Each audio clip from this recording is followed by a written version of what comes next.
All-State Saturday kickoff. It's a showdown in the American Athletic Conference. Sonny Dykes trying to get his Mustangs back on track after suffering their first loss of the season last week against Houston, but it won't be easy. Ryan Silverfield is 9-1 at home in the Liberty Bowl, has already picked up a huge win against Mississippi State at home this year. It's going to be a fun one. SMU at 7-1 comes to town, taking on Memphis at 4-4. What's up, everybody? Welcome back and welcome inside our homes with my partner, our running back, former UMass standout and Buffalo Bill, Rini Ngolia. I'm John Schriff. And Rini, we know it's going to be a fun one because we are going to see two of the best offenses in the American. Yeah, I mean, my prediction is points, and more points. I just think it's going to be that kind of game. Both these offenses very explosive, the best in conference, as you just talked about.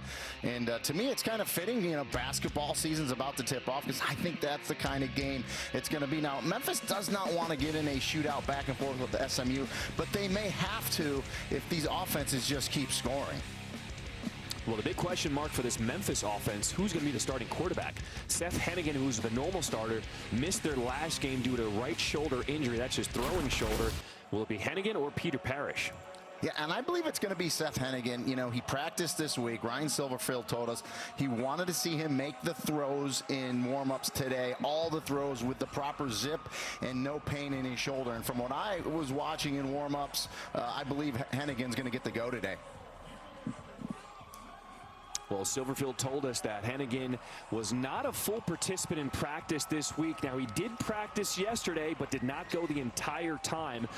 He said he's going to see how much his quarterback can go, and it's such a different team with Hennigan at the helm versus Peter Parrish. The crowd is getting hype here at the Liberty Bowl. This is a big matchup here in the American. And it'll be interesting to see how Memphis has won the toss and will receive. And it'll be interesting to see how SMU bounces back after that tough loss last week at Houston. Rogers is the deep man, returns this one across the 30-yard line. So let's see who comes out on offense for the Tigers. And they're both in the huddle, so we don't know yet. Yeah, a little chess match, right? Because I'm sure Sonny Dykes is looking over, and Jim Leavitt, defensive coordinator, to see who comes out. Maybe they both come out. Well, it will be Hennigan. And you hear the crowd here at the Liberty Bowl welcome him back to the field.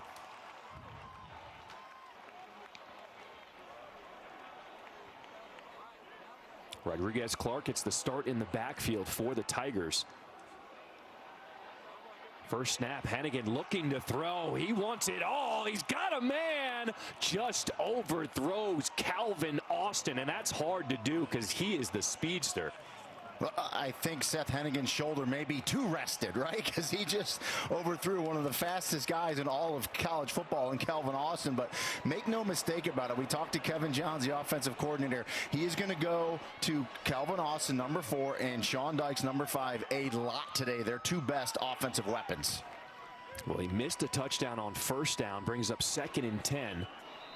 Javon Ivory is the man in motion, and an early penalty here.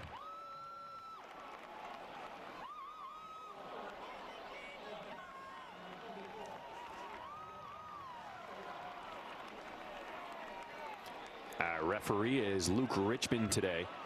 False start on the offense for Memphis. You take a look at Kevin Johns, the offensive coordinator. Oh, by the way, he's on the field now. Was up in the booth. We'll get into that more during this game, but a new position for him, new sight line. So backs him up 5 yards, 2nd and 15. Hennigan pulls it, throwing on the run, and he will complete it to Eddie Lewis. Early on, how does Hennigan look? He looks great, right? And the other thing by not playing, he's a little rested up, is he hurt his throwing hand as well in that Navy game, but that's okay. Shoulder was a little banged up. So, you know, sometimes a few weeks off can kind of, you know, get you regrouped, get you refocused, and he looks good early. So 2 throws here, brings up 3rd and 5. Rodriguez-Clark still the man in the backfield. Hennigan looking to throw again. Will dump it off underneath. That's to Austin, and Austin will pick up the first down. You get the ball in his hands, and he makes things happen. Gain of 10. And you overcame that penalty, but he's banged up there, and that's not a good sign. You got to hope he's okay if you're a Memphis fan. Well, let's see if we can see what happened on this last play, because Calvin Austin is the offense for Memphis. Everything goes through him. Here it is. Yeah, just a crossing route, makes the catch, and he squares those shoulders up to go get the first down. Yeah, really hard to see anything there. And that's a great sign that he's walking off. So hopefully this is something he can shake off and get back in this game. He's so dangerous, and the defense has to respect where he is at all time, that he actually frees things up for other guys like tight end Sean Dykes. Correct. I mean, he can go vertical, which we saw in the first play. That's just a short crossing route, jet sweep. I mean, you have to know where Calvin Austin is at all times. Hopefully he'll be okay. 1st and 10. They go to the ground.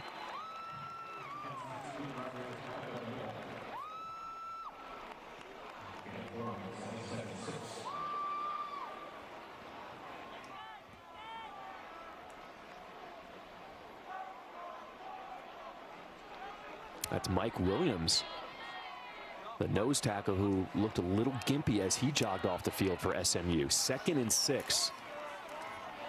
Back to the ground. This is Clark. And look at all those white shirts swarming to the ball. Delano Robinson was the first one in there. No gain. Yeah, and it's a zone read, and really the SMU defense, it doesn't really respect Seth Hennigan as a runner. So, you know, they're going to go to where that running back is on any type of zone read look, and that time they got to the back for the TFL. 3rd and 6. Hennigan working out of the shotgun. Time to take a shot deep. Incomplete.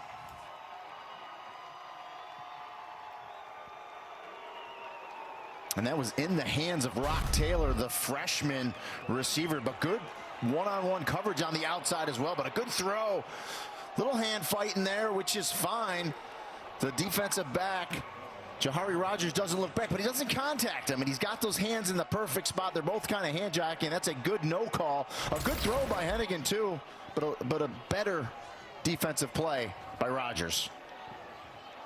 So Joe Doyle will come on to punt for Memphis. A good punt for the Tigers. Will they be able to down this? And it goes into the end zone for a touchback. Yeah, good try. Just couldn't quite keep it out. So SMU offense will come onto the field for the first time today, led by Tanner Mordecai, the Oklahoma transfer. And you want to talk about an offense with weapons. They're loaded at wide receiver, good running backs, good tight end, and Tanner Mordecai is taking advantage of that, spreading the ball around nicely to his weapons.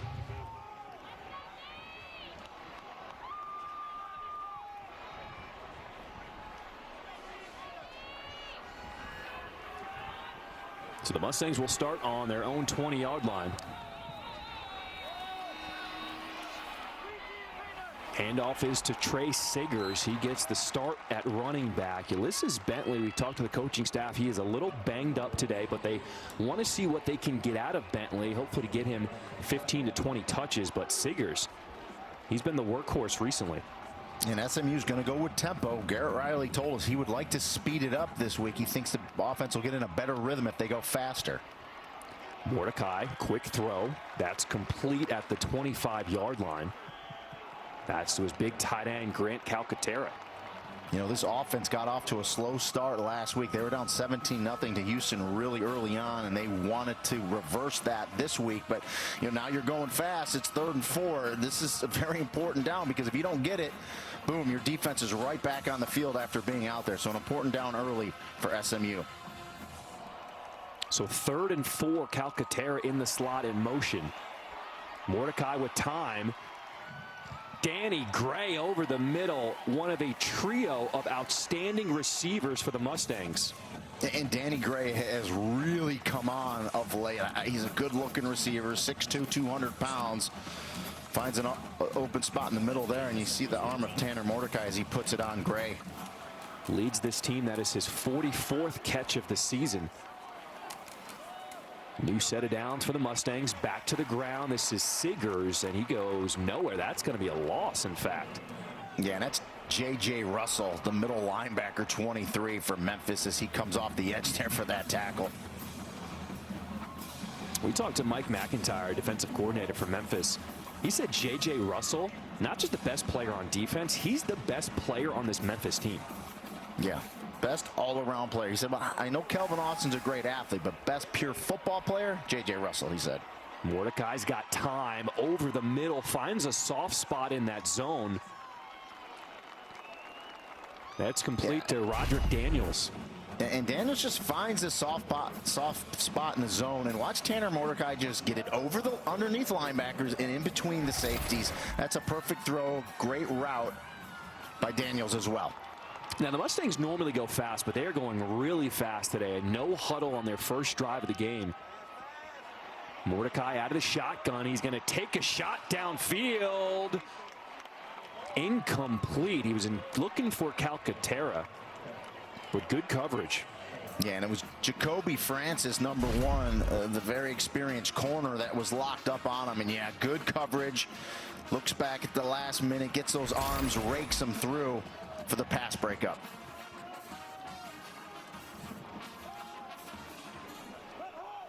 So 2nd and 10 at the Memphis 37.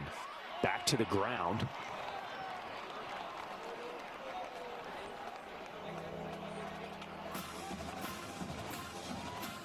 This is the freshman. Epton. Yeah. Yep. Young running back, kind of a slasher type. Good change of pace, Garrett Riley told us. They like to get him in there and using him early. And they told us we would see him today. So 3rd and 5 for the Mustangs here. Back to the ground with Epton. Interesting play call. That's not even going to be close. He'll be marked down at the 31. Yeah, that tells me Sonny Dykes told Garrett Riley, we're going to go for it on 4th down. So you have 2 downs to pick it up. You want the run on 3rd, and I believe it should be 4th down, correct? Yep, and that was 3rd and 5. So this will bring out 4th and looks like it'll be 4th and 4.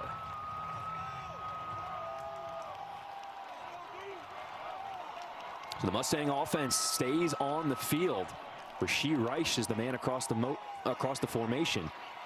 Mordecai, pocket collapsing, flushed, trying to run for the first down, picks it up and gets out of bounds inside the 20-yard line. There's the experience by Tanner Mordecai. He was highly recruited out of high school, had offers from Georgia, Oklahoma State, Ole Miss, decided to go to Oklahoma. It didn't work out there, but he's putting together quite a season here at SMU. And he's got much better feet than people give him credit for. He had a run exactly like that last week against Houston to pick up a first down. And that's a huge first down, picking that up on 4th down. 10th play of the drive, our first sighting of Ulysses Bentley in the backfield.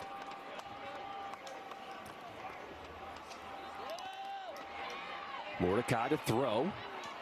Will dump it off to his receiver, Daniels. Daniels with a short run after the catch. Let's go back to that 4th down. Yeah, just keeping the play, alive. He steps up in the pocket, and right here he's one-on-one and just gets to the outside of Thomas Pickens and has the speed, does Mordecai, to turn that corner to pick up the first down and keep the drive alive.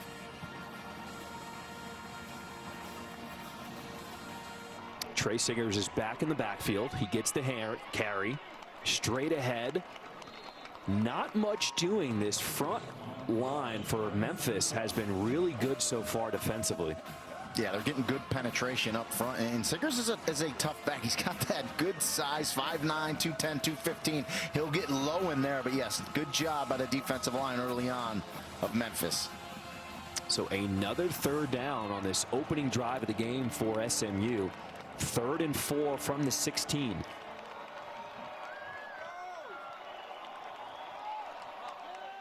Mordecai. Ball slips out of his hands. It's picked up by Memphis. Quindell Johnson, the safety, was the man on the spot to pick it up. It just slipped out of Mordecai's hands. Yeah, that's it. He was going to lift the game, lift the ball to throw it, and it just fell right out of his hands. But a great job by Memphis as they're there to scoop it up. It'll be Memphis ball on the other side. The Memphis defense holds in the red zone. Quindell Johnson got the easiest fumble recovery of his career.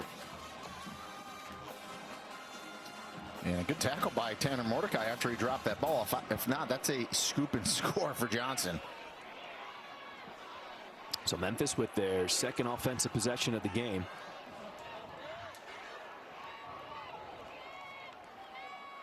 Here's Clark trying to find a seam. Can't get much. He's trying to push the pile across the 40. Gain of 4. A little different look there for Memphis. Hennigan under center. Ooh. Traditional football, running downhill.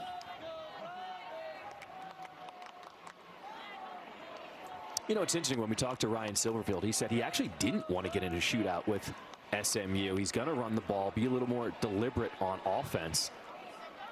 2nd and 6. Hennigan pulls it, throws a jump ball, and it is caught. Javon Ivory climbed the ladder to get that one, a gain of 13.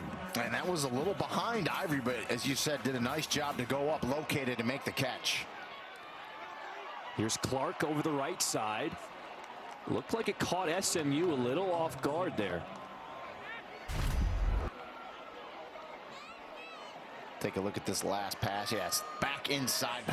Excellent job by Ivory to go up, high pointed, and locate it, turn back to make that catch. And so with Seth Hennigan being out a few weeks, then, you know, you're going to see, I think, some timing issues early on where a ball might be a little behind or a little late, but a nice job by Ivory to make that catch.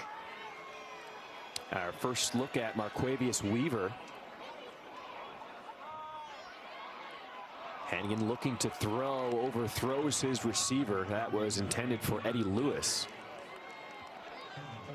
And he had Lewis coming out of the break, and that time just let that one sail on him a little bit. So 3rd and 6. We have not seen Calvin Austin come back to the field. He got injured the first drive of the game for Memphis. On 3rd down. 3rd and 6 for the Tigers here. Hennigan, handoff to Weaver, and that's not going to get it. Shane Haley there on the tackle, a gain of just 1. Yeah, and that defensive front for SMU, they were ready for it, right? It's almost as though they read it perfectly in terms of the formation they were getting. They weren't fooled whatsoever on 3rd and medium and got there for the tackle. And again, Memphis will go for it. We've seen a lot more teams go for it, especially down here in this tweener land, no doubt about it. Memphis 11 of 20 on 4th downs this season. Hennigan on 4th and 5. Back shoulder throw. That is complete. Kai Matthew made an adjustment, came back to the ball, and there's another first down. Well, I love back shoulder here because if it's run correctly, thrown correctly, which it is, it's really indefensible by the defensive back. I mean, the back's running with him. Receiver stops, back shoulder, easy pitch and catch. Weaver straight ahead. Will be brought down right around the 10. Delano Robinson on the stop. So we're seeing Memphis go with a little tempo, and a lot of teams will do that after a big play, after a first down. They will run to the line and go quick on that next play, and it just keeps the defense from substituting, right? And the big defensive linemen have to run down the field and get lined up again. 3 wide receiver set on 2nd and 6. Handoff, Weaver up the middle, dragging defenders at his ankle, and now we got a little skirmish after the play. Yeah, big guys getting after it. Good job by the officials, just, breaking it up. Bodies flying down there as long as nothing's flagrant. supposed to be physical in there. Bodies are supposed to be flying as we look at big Isaac Ellis, 74. Ninth play of the drive coming up. 3rd and 1 from Memphis.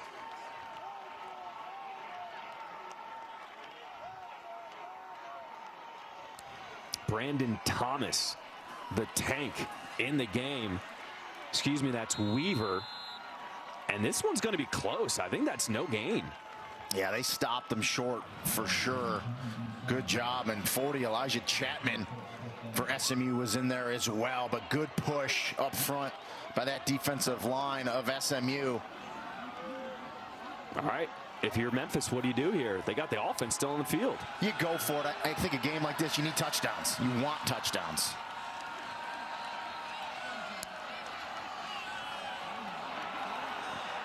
And we got a penalty flag. Is that movement on the offense or is that offsides? Yeah, no, that's going to be a false start. Big false start right there, 75. Offense, number 75. 5-yard penalty, 4th down. And so I think he would kick it now. I believe Ryan Silverfield will change his mind. I could be wrong, but now you try to get the 3.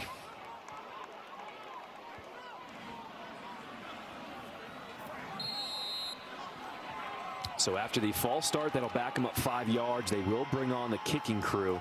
Joe Doyle is on to attempt a 28-yard field goal. Snap is good. Kick is up, and it's blocked. SMU will have a chance to return this one. Shane Haley, looking for some blockers, will be tackled down. Joe Doyle was the man who eventually made the stop. But special teams coming up big for the Mustangs. A couple early miscues by both teams to start out. Mordecai with the dropped ball and now a blocked field goal. SMU offense turn when we get back.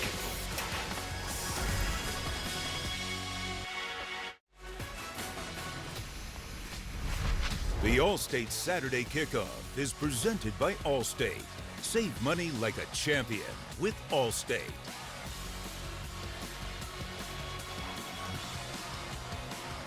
City of Memphis, what an awesome place to visit. Known for Elvis, some good barbecue, but we also have a defensive struggle right now. Defense is stepping up big. No score, just over 2 minutes to play so far here in this first quarter.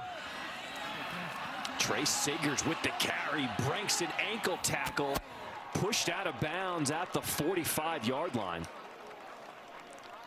Yeah, and he's got a great low center of gravity, right, because of that build. And running backs like that, between the tackles, they kind of get lost. They're hard to tackle, those big thighs. And see Siggers there as he breaks that tackle to start this drive. 2 minutes to play here in this first quarter. This is Siggers, and he is blown up in the backfield. Xavier Cullins.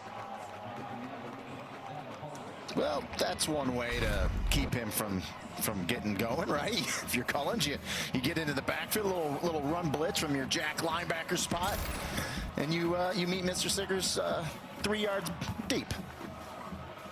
3 wide receivers to the bottom of your screen.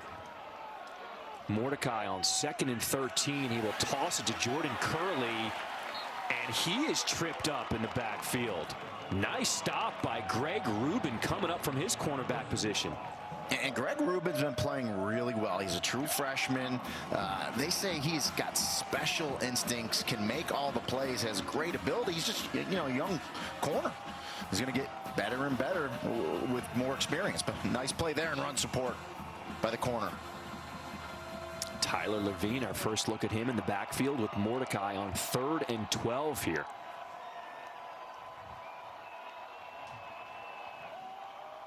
Under a minute to play here in this first quarter. No score at the Liberty Bowl. Mordecai with time. In and out of the hands of his intended receiver. That was Reggie Roberson. And just good coverage on the back end. We just talked about Greg Rubin in run support. That time the young corner was just in the hip pocket of Reggie Roberson. good coverage and great coverage in total in the back end by SMU. I mean, Tanner Mordecai had all the time in the world. You see that hand, left hand on the hip a little bit, but he didn't twist him, he didn't pull him, so you're not going to get a flag. That's just good, strong coverage. Brendan Hall is on to boot this one away. A good punt. Out of bounds at the 23-yard line. We thought we were going to see a ton of points. Who's going to strike first? Memphis as the Tigers come out on offense once again. Our featured rivalry game is tonight. LSU looks for the upset against number 2 Alabama in Tuscaloosa. Crimson Tide have won 9 of 10 against the Tigers since 2012. Starts at 7 Eastern, 4 Pacific on ESPN and the app. One tap. Now, college football primetime is presented by Subway.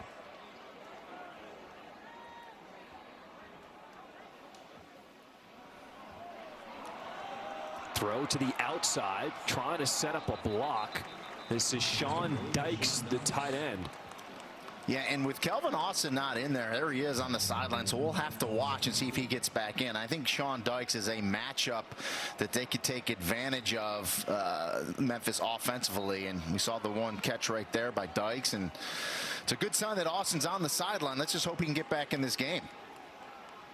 Final seconds here in this first quarter. And Memphis will not get the play off in time. That'll do it.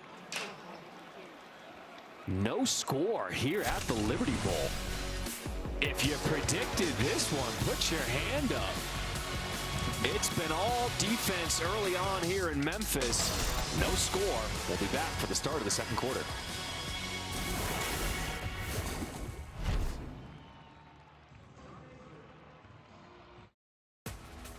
Welcome back to Memphis. No score here at the Liberty Bowl as the Tigers held scoreless in the first quarter for the 3rd time this season. SMU just the 2nd time they've been held scoreless this season. The story of the game so far, wide receiver Calvin Austin went down on the first drive of the game for Memphis. We have not seen him since. He is on the sideline. 2nd and 2 for the Tigers. Hennigan throwing to the outside, complete.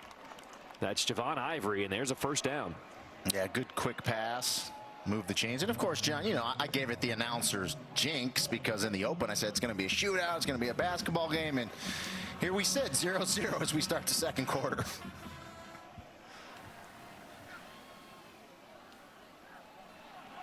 Hennigan's shoulder has been looking good. He has been slinging it around the field today. That one incomplete, dropped by Eddie Lewis. Yeah, and that's one that's low and away, and that's actually where Hennigan needs to throw that ball, and that's a catch that Eddie Lewis knows he needs to make as he comes back for that one. Not an easy catch, but one he's got to make. Hennigan is 6 for 10, throwing for 73 yards so far today.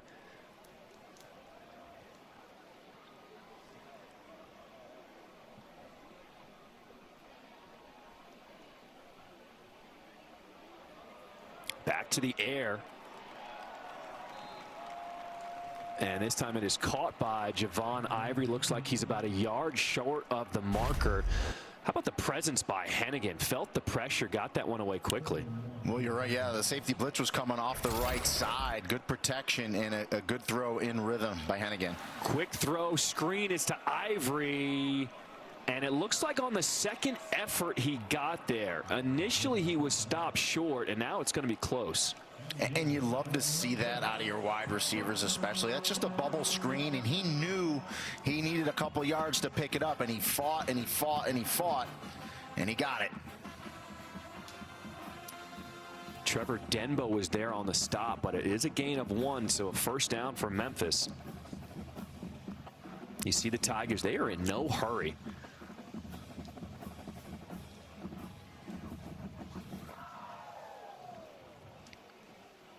Empty backfield for Seth Hennigan. He's going to toss it now at Markel Jones for a short gain on first down. Let's take a look at the effort by Ivory just right here. Now right in here he just keeps fighting, and that's what you need to do when you know that marker's close. That's Weaver on the ground for no gain. That'll bring up 3rd and long. Yeah, so Memphis goes quick, right, on 1st and 2nd down, and only pick up a couple yards. Now you're in that daunted 3rd and long. Not where you want to be, but if you're a defensive coordinator like Jim Leavitt, this is where you got to get off the field as a defensive unit. 3rd and long, you cannot let them pick this up. You got to get it back to your offense right here. Longest 3rd down. It's 3rd and 7 for Memphis. Here comes the pressure by SMU. They are bringing the heat. Single coverage on the outside. And what a catch. Rock Taylor hauls it in, and there's another 1st down. A gain of 23. Really high on this young wide receiver, and he's a big body too, 6'2", 225. Hennigan saw the one-on-one matchup exactly where he went. Taylor went up and made the catch. Quarterback keeper. Hennigan will slide down safely. Let's go back to that catch. It was nice. Yeah, and see, they're both hand fighting, which is fine. The referees are letting them play because we've seen a couple of those. And just a nice little right-handed snatch by Rock Taylor.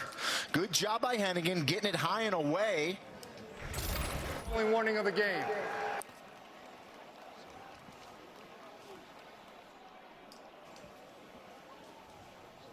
Sideline warning on Memphis. That is their first warning of the game.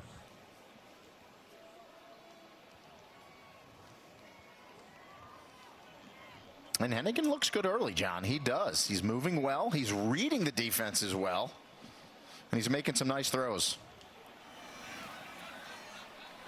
Well, another good drive here. This is the 10th play of this drive. 2nd and 8. Hennigan with time. He's looking for it all. Incomplete. Into double coverage. Was looking for Eddie Lewis. Well, and Chance Cromartie should have intercepted this ball because this was an ill-advised pass by Hennigan as he puts it in there. Good coverage. Watch Cromartie come over, undercut. I mean, he just kind of mistimed his jump a little bit there. If he just keeps running through that ball, I think he has an easy interception, but a break for Seth Hennigan because that ball should have been intercepted. Under 12 minutes to play here in the 2nd quarter. Still no score. 3rd and 8 for the Tigers. Broncos bringing. And Hennigan will go down. He is sacked. Isaac Slade Matautia, the Oregon transfer. Yeah, and Slade Matautia took on the running back and just discarded him right side of the screen. Gets off the block and gets to Hennigan for the sack. And Matautia is an excellent linebacker. He'll play that nickel spot as well. Very athletic, as we saw last week against Houston. Can do a lot of things. And as you said, an Oregon transfer kind of came here with Jim Leavitt, the defensive coordinator. How about this offense staying on the field on 4th and 12? Hennigan over the middle, almost intercepted. What do you think about that call to go for it on 4th and 12? Well, I think the distance they were at, they weren't comfortable with a field goal. They didn't think they were going to pick enough up with a punt, so they went for it. But again, another scoreless drive for Memphis. Tia is one of the best athletes on the field. Look at this play he made last week. Just hurdling a defender. I mean, this is one of the sickest plays you will see all year. Yeah, and it just shows you his athleticism. That's 6'1", 235 pounds, right over the running back, and gets the hands up and deflects the pass. So we just seen him get rid of a running back, right, for the sack a few plays ago. And now, last week, you see how athletic he was to jump over a blocker.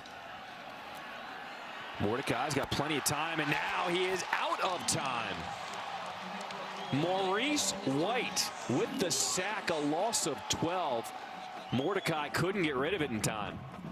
Yeah, and it's just kind of like punch, counter punch, right? So SMU gets a sack, backs up Memphis, and now Memphis getting some pressure and a huge loss on 1st down for SMU. 2nd and 22, trying to set up the screen.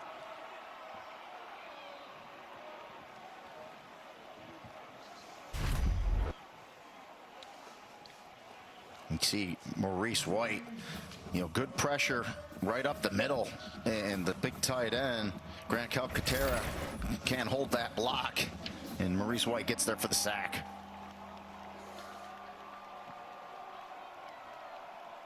That was Dylan Goffney on that last catch. Brings up 3rd and 10. Mordecai airmails Grant Calcaterra. 4th down. And I mean, so far early on in this game, it's kind of a role reversal, right? Because we talked about both offenses, how prolific they were, how good they've been, right? And the defenses have kind of, given up some yardage this year. Right now, both defenses are playing lights out.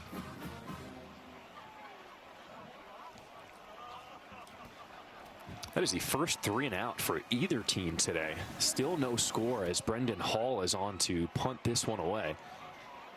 Kobe Drake makes the fair catch at the 22-yard line. So Calvin Austin, the star receiver, injured on the first drive of the game, still on the sidelines for Memphis.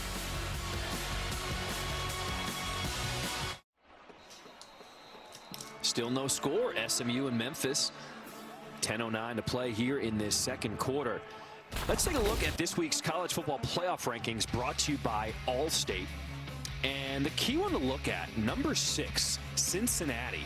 We talked to Sonny Dykes this week about the lack of respect for the American, and he did not hold back. He said, I thought it was a joke. He said, I think it's wrong. I think it's really bad for college football. I don't know who the people are on the committee, but I don't think they watch the games. He said, name another sport where half the teams have no chance to play for a championship. He does not like what this committee did to Cincinnati.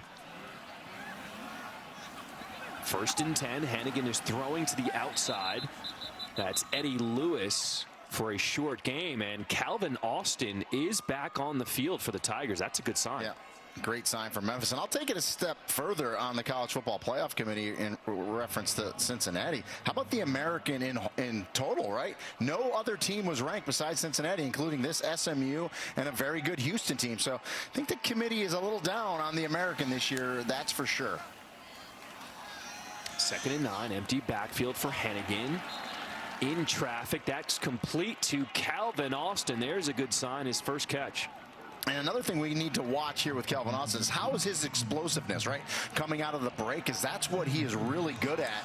So we'll have to see, but it's a good job that they're going to him right when he's back in this game, get him back into the flow. I should say that's his first catch since coming back into the game. He was injured on that first drive. So it's 3rd and 3 now for the Tigers. We approach 9 minutes to play here in this first half. SMU showing pressure on the outside. Hannigan will dump it off to Rodriguez. Clark out of the backfield. And he will scamper for a first down, a gain of 12. And that's the one thing that impresses me about Seth Hennigan is as a young quarterback, he reads the defense. There was a blitz that came at him. He found his hot read, which was Rodriguez Clark, and they pick up the first down. Look at that strong throw across the field. He'll find Austin. There's a gain of 8. And that's a good timing route. And talked about his timing and rhythm, and he's looking much better here as this game progresses. Get the sense that Hennigan even has more confidence now that his dependable receiver Austin is back out on the field.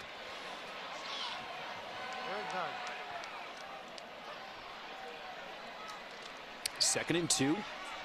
Hennigan keeps it. This is Dykes. And what a weapon to have. Wow, just laying down the shoulder at the end of the play. Roberson was the guy. Took the worst end of that one. And you see the speed of Sean Dykes. I mean, that's a tight end. He's that tweener tight end, 6'2", 230, but just catches in the flat, speed to turn it up. And as you said, the safety, Roderick Robertson, got the bad end of that collision. So 1st and 10 from the 35. Here's Clark using a stiff arm. And he did not see Brian Massey stepping up from his safety spot. Yeah, so a lot of pads flying around today, a lot of hitting. This is that last one. Watch Sean Dykes just kind of deliver the blow at the end to Roderick Robertson right there. Ouch. And then you know, the defensive back, Brian Massey, says, I can come lay some lumber as well. So both these defenses getting after it today. I think they heard about the offenses too much during the week and said, we could play as well. 2nd and 10 for Hennigan. Will find his running back, Clark. And I like what Hennigan has done today on a gain of 8 there. Didn't try to do too much. Is just taking what the defense has given him so far. Exactly what you want to do. So now you get it to 3rd and 2, a manageable distance here. And again, he's a very smart quarterback. You know, only a freshman, was in high school last year. It's a kid that he won 40 games in high school, played for his dad, Dave, Denton, Texas.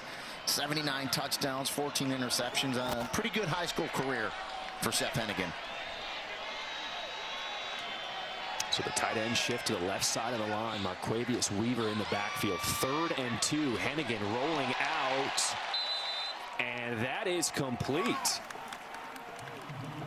Another first down, a gain of 4 for Eddie Lewis. Yeah, just, you know, roll out Hennigan, a little speed roll out. Good route by Eddie Lewis. It's a quick speed out past the line to gain, and Hennigan puts it on him. Hennigan is perfect on this drive. 7 of 7. They decide to switch it up, go to the ground. That's Weaver, and he enters the red zone for the Tigers.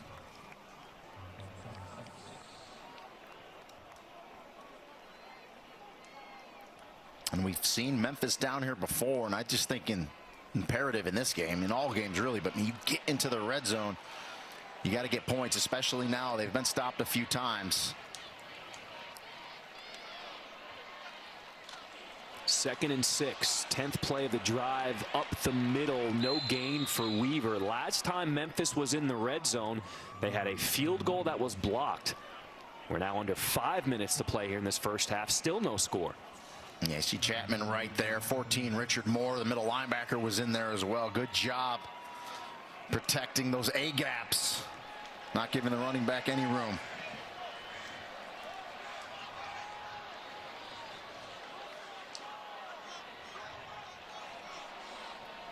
Asa Martin, no running back with Hennigan in the backfield. 3rd and 6. Hennigan pressured, will dump it off, and that'll be incomplete. Threw it at the feet of Calvin Austin. Yeah, they tried to go tunnel screen to Austin, but the pressure up the middle got there so quick. Seth Hennigan had to rush this, and you see it right there. It's Richard Moore, 14 again. Just had to throw it a little quicker than he wanted to. Good job by SMU with that blitz. So Joe Doyle will come on to attempt a 37-yard field goal. Kick is up this time, and he misses it wide right. We are still scoreless here in Memphis.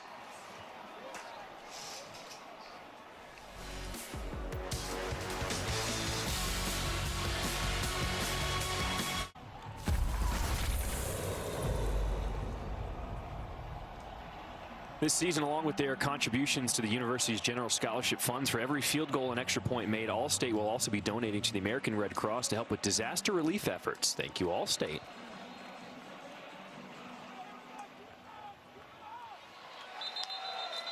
Memphis is dominating the time of possession, more than double of SMU, but still no score on the board. Here's a penalty flag. False start. Offense, number 86. 5-yard penalty, first down. You know, that's Tommy McIntyre. All right, Reedy, what is going on with this SMU offense? Because ever since Mordecai fumbled on that first drive, he has looked out of sorts. And folks, this is an offense that averages 42 points a game, over 500 yards of total offense, which are both best in the American and both 7th best in the nation. So, you know, Garrett Riley, the offensive coordinator, told us he didn't like the way they started last week against Houston, real slow, but they got going. He wanted to get off to a better start, a quicker start here. He was going to up the tempo, but they just, you know, you're right. Since he fumbled that ball, they just have not been in sync early on in this game. Let's see if they can get something going here, get some momentum at halftime, see if they can go down and put some points up. Under 4 minutes to play in this first half. Mordecai over the middle. Grant Calcaterra, that is complete, a gain of 13, so they'll bring up 3rd and 1. And that can kind of get you going. You know, the big tight end, kind of the safety blanket for quarterbacks. It's you know, Calcaterra is also Mordecai's roommate. They both transferred to SMU from Oklahoma, so see if they can pick it up and keep it going here. I think this is a good down. Give it to Trey Siggers, your big back, and tell your offensive line, go get us a yard and keep this drive alive. We're going to win it up front here. Danny Gray is the man in motion for the Mustangs. 3rd and 1.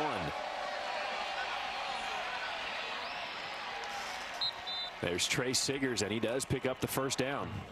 Yeah, good fight there by the running back. A good push that right side of that offensive line for SMU. And to me, this is just an attitude here. You need a yard, you got to go get it. You see 51, Justin Osborne blocked down and then reach to the linebacker. Marcus Bryant, 52, the right tackle there as well. Siggers again to the ground, trying to keep those legs moving, kicking with one leg on top of the pile. A short, tough gain of 2. And so you asked me what was wrong too, John. They haven't really been able to get a running game going. It doesn't matter how good you are on the outside, and we know how many weapons SMU has, but if you can't establish any type of run, they're not going to respect that passing game. So they work hand in hand. Mordecai out of the shotgun. He'll step up in the pocket, and this time he's taken off. He will get by the linebacker for the first down. Nice job by Tanner Mordecai. It was Xavier Cullins, the man he ran by. And I think it was Cullins on 4th down that Mordecai ran by as well. So right now, Xavier Cullins is realizing, holy cow, Tanner Mordecai is a little faster than I think he is.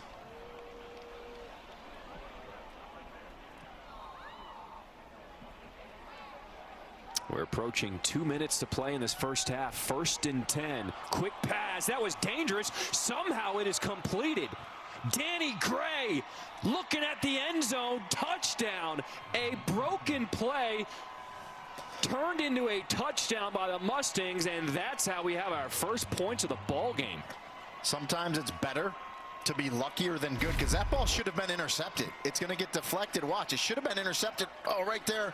You see the hand get put on it by Maurice White. He can't pull it in. It gets knocked right back to Danny Gray, the old tip drill, and he takes it to the house.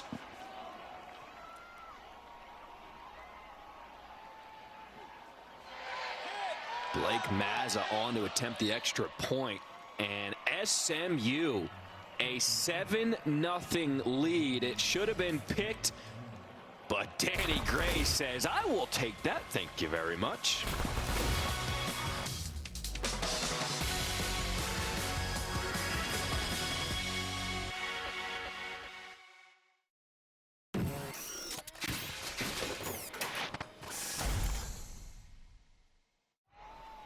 Welcome back to the Liberty Bowl. John Schriffen alongside my partner, Rini Angolia. SMU on the board, 7-0. Under 2 minutes to play.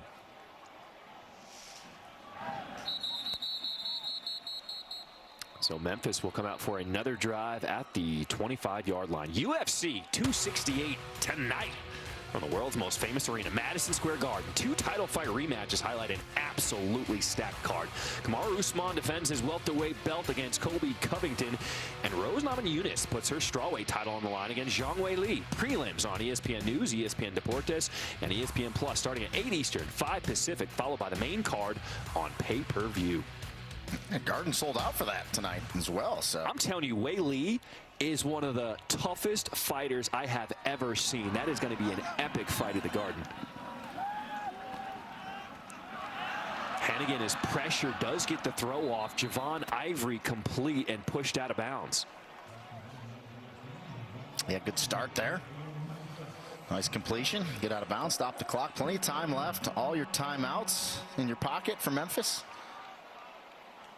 See if you can go down, get some points here. Tie this thing Memphis up. has been moving the ball. They just haven't been able to cap off these drives. 5 wide receivers for Hannigan. Over the middle.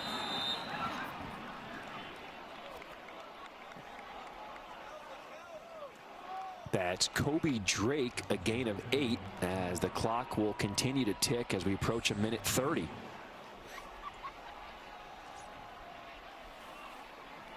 2nd and 2. Here comes the heat. Hennigan steps up, avoids the rush, will slide down and alertly pick up the first down. Nicely done. Yeah, and again, that's the smarts there, knowing that the blitz is coming. I got to get out of here. Gets up in the pocket, picks it up, and then immediately gets on the ground. Yeah, and they're sending a lot of pressure from the outside, right side of the screen. He's going to see it coming, and then he steps up. Might have been a little hold in there by Matt Dale. Gets away from it and gets away with it, though. It's not a hold if they don't call it. Empty backfield. Here comes the heat again. This time, Hennigan will not get away from the rush. Yeah, it's a very active defensive front there for SMU. That is Matt Dale, the right tackle, who is a little gimpy for Memphis. Now, the previous play, the left tackle, Jonah Gamble, was a little gimpy as well. Yeah, and that's Samuels for SMU that got off the block and got to Hennigan for the sack. So the offensive line for the Tigers is a little battered right now, and that's how Hennigan went down there. Just a free rush for the Mustangs coming through.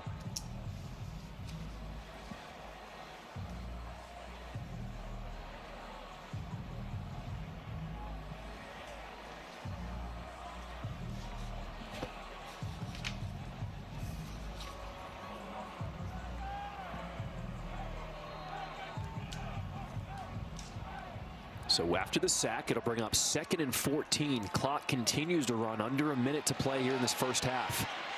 Hennigan pressured again, and he had to underthrow that one. It was intended for Calvin Austin. Gary Wiley was in his face.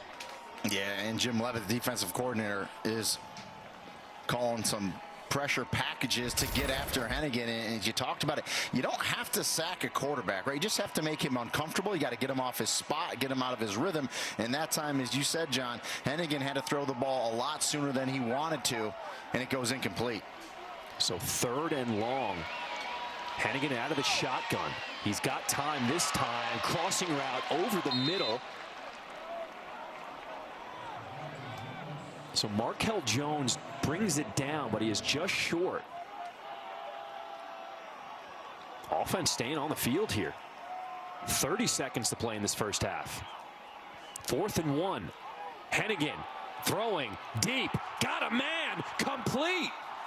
Gabriel Rogers inside the 5.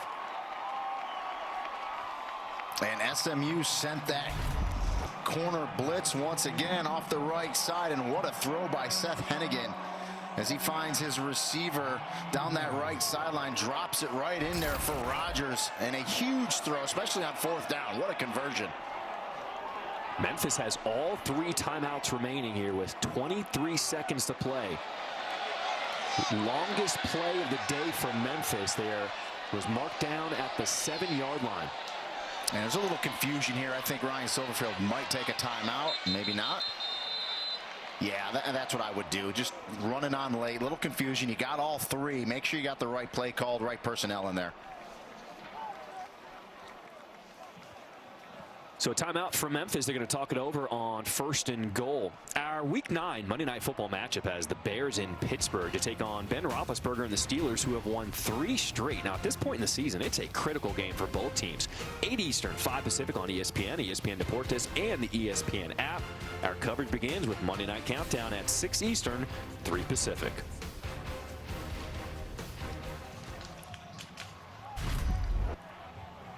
You're going to see the route by Gabriel Rogers. He's a slot receiver. He's going to just take it to the outside. Has the matchup he wants as he goes by the safety, Trevor Dembow, and then a good throw by Hennigan. And talking to Jim Levitt, you know, stop explosives. That's what he wanted his defense to do. They've done a nice job thus far.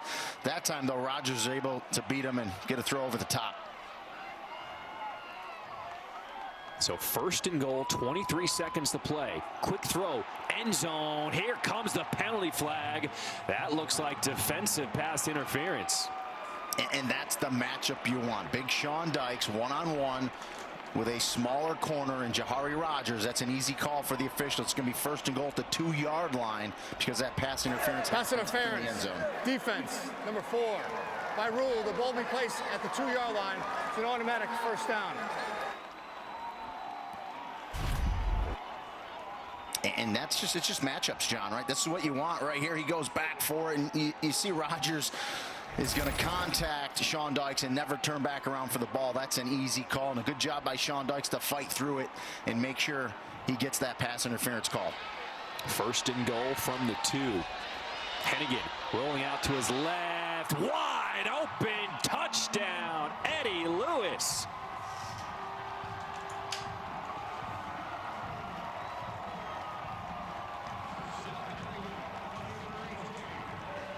And Hennigan had Sean Dykes right away. He missed him. I thought he was going to let it go real quick to Dykes in the flat. Instead, he holds it, and because he held it, the receiver, Eddie Lewis, came wide open in the back of the end zone. Joe Doyle. His extra point is up and good. So Memphis gets on the board, and we are all tied up. Final seconds here in the first half. Yeah, watch number 5, Sean Dykes, right there. He's going to get into the flat quickly, and I thought Hennigan was going to put it on him right away. And I think right here, if he throws it, he's got a touchdown. But he holds it, and that pulls 2 SMU defenders to him, and it ended up working perfectly as Eddie Lewis works that back corner of the end zone, comes wide open on the crossing route from that slot position. Easy throw, easy catch, touchdown Memphis. And so we went most of the first half with no scores, and then back-to-back touchdowns by both offenses. So maybe, just maybe, we'll get the shootout in the second half that I thought we'd get in the first half. We shall see.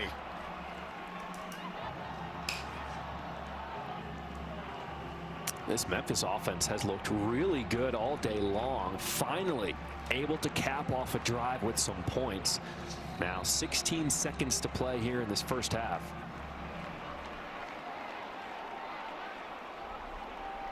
Brian Massey is the deep man ready to return things for SMU.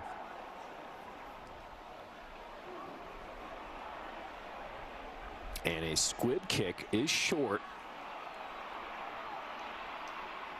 It's Austin Upshaw, and a good return out to the 45-yard line. So with 10 seconds to play, does SMU try to take a couple shots here? Kick off your Week 9 NFL Sunday at 10 a.m. Eastern, 7 a.m. Pacific with the Countdown crew on ESPN and the app. Randy Moss weighs in on the Odell Beckham Jr. situation, plus the inside story of how the Phil Collins song In the Air Tonight remains a pregame anthem for the NFL's biggest stars. Get up all the early breaking stories, injury updates, and previews right up to kickoff. And to answer your question, yes, John, you do. You got the ball at the 45. You know, if they can get it to, close to the 30, I think that would be within Blake Mesa's range, their kicker. So, but with 10 seconds here, yes, definitely try to get this thing into scoring range. So Mordecai with all his timeouts over the middle. That one is complete inside the 30 to Rashee Rice. And SMU with 4 seconds left. They've got a chance to add more points on the board. Yeah, it's perfect. It's exactly, if you get to the 30, that's about a 47-yard attempt. He gets to the 29. It's just trips to the left, right in the middle. Just a post pattern by the receiver, Rashee Rice. Great job. Good throw by Mordecai. 29-yard line. Take that timeout, and it's going to be a 46-yarder for Blake Meza. So you can't play that any better offensively for SMU. We'll see if the kicker can convert here. And that's the killer with this squib kick, right? And coaches, should I squib it? Should I sky it? I mean, SMU dealt with it last week. That cost them the loss, right? They kicked off to Houston, and their great return man, and he brought it to distance for the win. Squib that time by Memphis gave SMU really good field position, and we'll see if they can capitalize here before the half. Well, this would be a season long for kicker Blake Meza. His long of the year is 45. This is from 47 with 4 seconds to play here in this first half. Snap is good. Kick is up, and it is on the money. SMU. What a way to put 3 more on the board, and they will go into the half with a 3-point lead. Yeah, so no scoring to start this thing early. Last 3 possessions by the offenses, we got some points.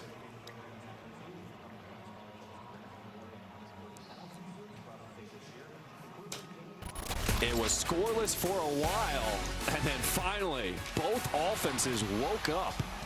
SMU with a 10-7 lead at the half here at the Liberty Bowl.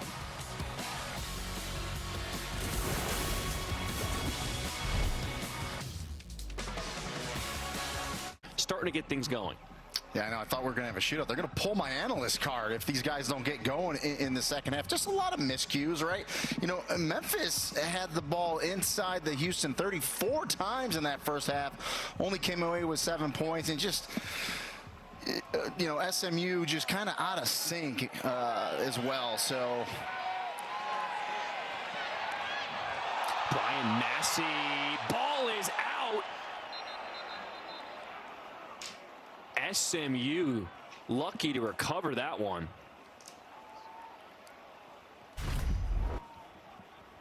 yeah, big hit right here, and a good hole for Massey. Just exactly what you want to do. Come across the football, head across the bow. Used to say bite the football, head up, see what you're hitting, bite the football. Exactly what he did right there to knock that loose. Luckily for SMU, they're able to jump back on it.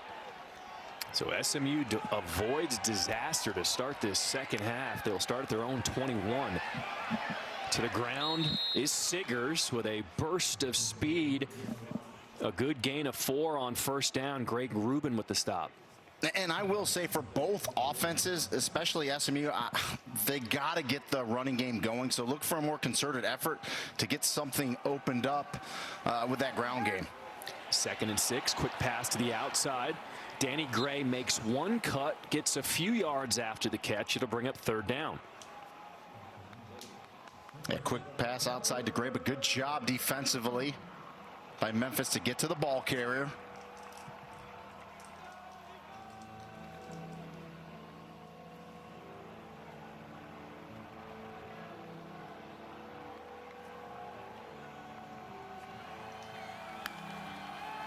Third and 2 to the ground. Up ahead is Siggers, and he did not get it. Morris Joseph with the big stop. SMU is short 1 yard. And Morris Joseph, you know, he's been banged up. When he's healthy, he's really good. He's one of the best defensive linemen in this conference. That time gets off the block, gets to the running back, and makes the tackle, preventing him from picking up the first down. So Brendan Hall will come on to punt for SMU, the second 3 and out. Kobe Drake calls for a fair catch at the 26, and that's where Memphis will take over. You are watching the American Athletic Conference on ESPN. We knew this wasn't going to be an easy game for SMU. They're coming off of their first loss of the season, a last-second loss to Houston. At home, Ryan Silverfield is 9-1. Let's see if he can get this offense on track. Seth Hennigan comes back out here to start the second half. And oh, by the way, this Memphis team is 4-4. They haven't been below 500 since 2013. So, you know, a lot going on in this game for both these teams. Rodriguez-Clark goes in motion. Hennigan over the middle, and he's picked off. SMU comes up with a turnover. Delano Robinson just read the eyes of Hennigan. What an interception. And you're on the money, John. Seth Hennigan never came off the receiver he wanted to go to. He took the snap, he looked right at it, and right there, Delano Robinson, the Jack linebacker, just undercuts it right there, reads his eyes, and just steps right underneath it and makes an easy interception. Is that instincts, or is that all preparation, knowing what the quarterback's going to do? No, it's both. It's instincts, I think, first and foremost, and then preparation, just reading that quarterback. And so, you know, and that's another issue that Memphis has had this year. They are -11 coming into this game, turnover ratio, which is horrible. They've had a takeaway today, but now they give one back right there. Flea flicker back to Mordecai, in pressured, and he is dropped. Rodney Owens says, get that trickeration out of here. He sure did. Rodney Owens is the nickel, the boundary safety. Little flea flicker by SMU, and just no one open. Good coverage on the back end, and Owens gets there for the sack. A loss of 12 after the turnover. That is a huge play by this Memphis defense. Siggers in motion, empty backfield from Mordecai. Backing up, and he's just going to throw this one away. A dangerous pass. Danny Gray was the intended receiver, but Jacoby Francis tipped it away. An outstanding job by this Memphis defense, right? This is sudden change, right? Teams like to take shots on sudden change. SMU goes with a flea flicker, and you see the coverage on the back end. Excellent. Allows Rodney Owens, the nickel, to get there for the sack. And then on second down, more pressure, forcing Mordecai to throw it away. And now 3rd and 22. Well, if you're SMU, you just got to get back into field goal range here. 3rd and 22. Mordecai, deep throw, almost picked off. Incomplete. Rasheed Rice was the intended target, and Tyrez Lindsey was the closest defender. Yeah, and Rodney Owens in coverage there. A little contact. I think that ball was a little high, not catchable. No flags come out. And boy, tremendous job by the Memphis defense. Coming back on the field after the interception by Seth Hennigan. You get turnover in good field position, and now you got your second 3 and out on offense. This offense for SMU just does not look like themselves today. Yeah, and Memphis is just keeping their defense out there. That's called punt safe. Now, usually you drop a safety back. 4th down. But they're just guarding against any type of fake. They'll just let the ball do what it does, and they'll get it. And we'll see if they're probably going to slide a return guy out here, but they'll still stay punt safe, I believe. And there you go, get a returner back there now. So after the delayed game penalty taken by SMU, backs them up 5 yards. And they got Kobe Drake receiver back deep there. Man for Memphis. Hall. And it'll be down at the 15. What a job by the Memphis defense. SMU was on the door, come away with nothing. You know, if we take that wrapper back to the store, it can be recycled into other stuff. Well, I want my wrapper to be a hang glider! How about a park bench? Dad, you need to think bigger. Recycle your specially marked Crunchy Bar wrappers in store now. Dion, hand it over. Now, how does that make you feel? Like a part of me is missing. Gabrielle? This Old Spice Fiji hand and body lotion has me smoother than ever. That's what it does. BarkBox isn't just a monthly delivery of dog goodies. It's a passport to a whole new world with toys and treats from a different theme every single month. To start your dog's adventure, go to BarkBox.com.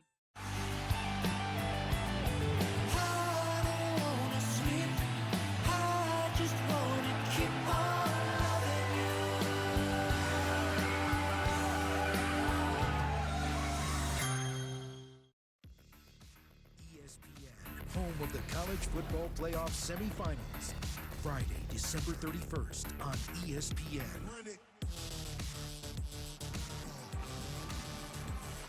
Back here in Memphis, SMU had an excellent field position. Garrett Riley, offensive coordinator, talking with his quarterback, Tanner Mordecai. Mordecai has taken 2 sacks today, both 12 yards each time. And that last sack was a killer. There's a nice play on defense by Elijah Chapman. And we've called Chapman's name out a bunch today. He's very active from that defensive end spot. You know, they play an odd front now. They played an even before Jim Levitt got here, changed it up. They'll still play some even, but they're an odd front, and Chapman at that defensive end spot in that 30 front is really good. Can Memphis take advantage of what their defense is providing them? Hennigan is pressured, has to just get rid of it. Incomplete pass. It'll bring up 3rd and long. And it's just a game where it just feels like both quarterbacks are just, you know, they're making some good plays, but just the rhythm and tempo that normally we see with these offenses, putting yards up, scoring points. And right now, both defenses are just kind of pinning their ears back, getting after these quarterbacks.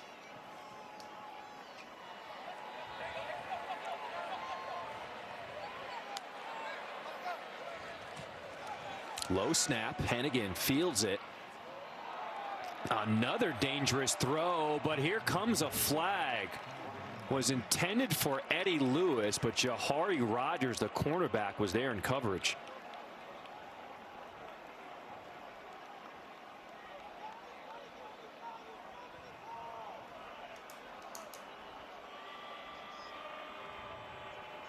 SMU stunted up front. Good protection by the back to step up and pass protection there. There is no Ball's kind of high. Defensive pass interference. It'll be 4th down. Yeah, they picked it up. Decided to pick up the flag. We'll take a look at it right there. That man, Jahari Rogers, was in coverage, and it's kind of a jump ball. Ball is high. Yeah, I mean, they're both going up for it. Yeah, there's a little contact, but as long as a defender you don't grab, pull, or twist that receiver, I think that's a good job by the officials coming together, this AAC crew coming together, talking about it and picking it up. Because I didn't see anything from that look there that should have drawn a flag. I like how they're letting them play today. Yeah. Consistent, right, which is big. Is on to punt. Ball is on the turf again, and Memphis, they do have the ball. A turnover, a muffed punt. Preston Brady, the man to recover it for the Tigers.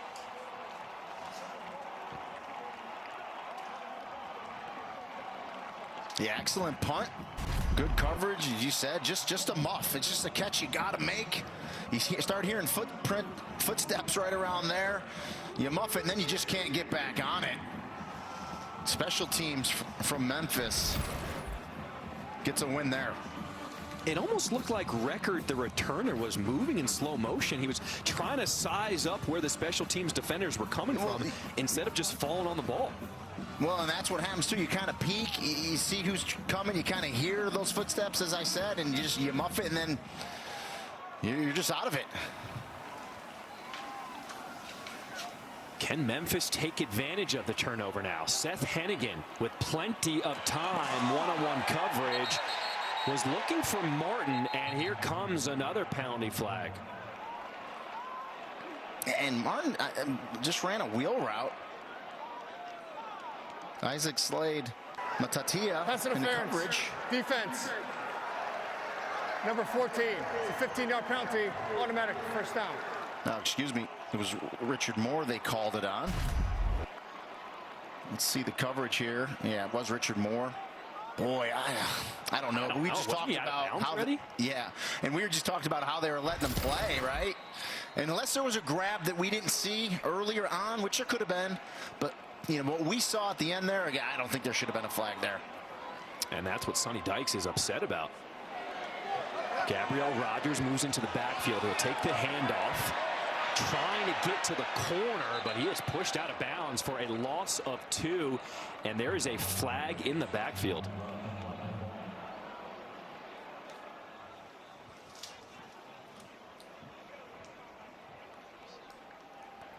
Holding.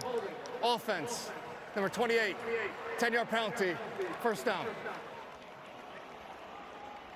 That's Asa Martin, the running back, called for the 10-yard hold.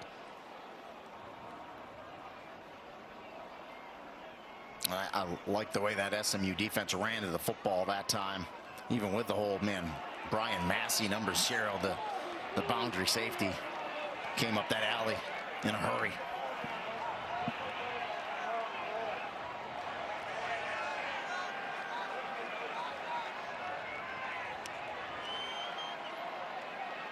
Kobe Drake runs across the formation on 1st and 20.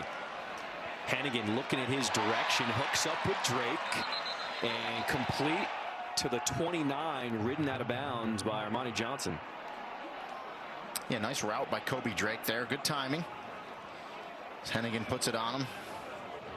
Get a big chunk back right there.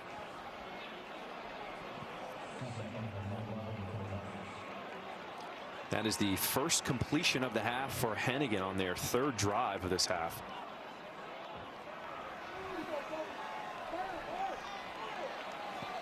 So they got back 8 on first down, brings up 2nd and 12.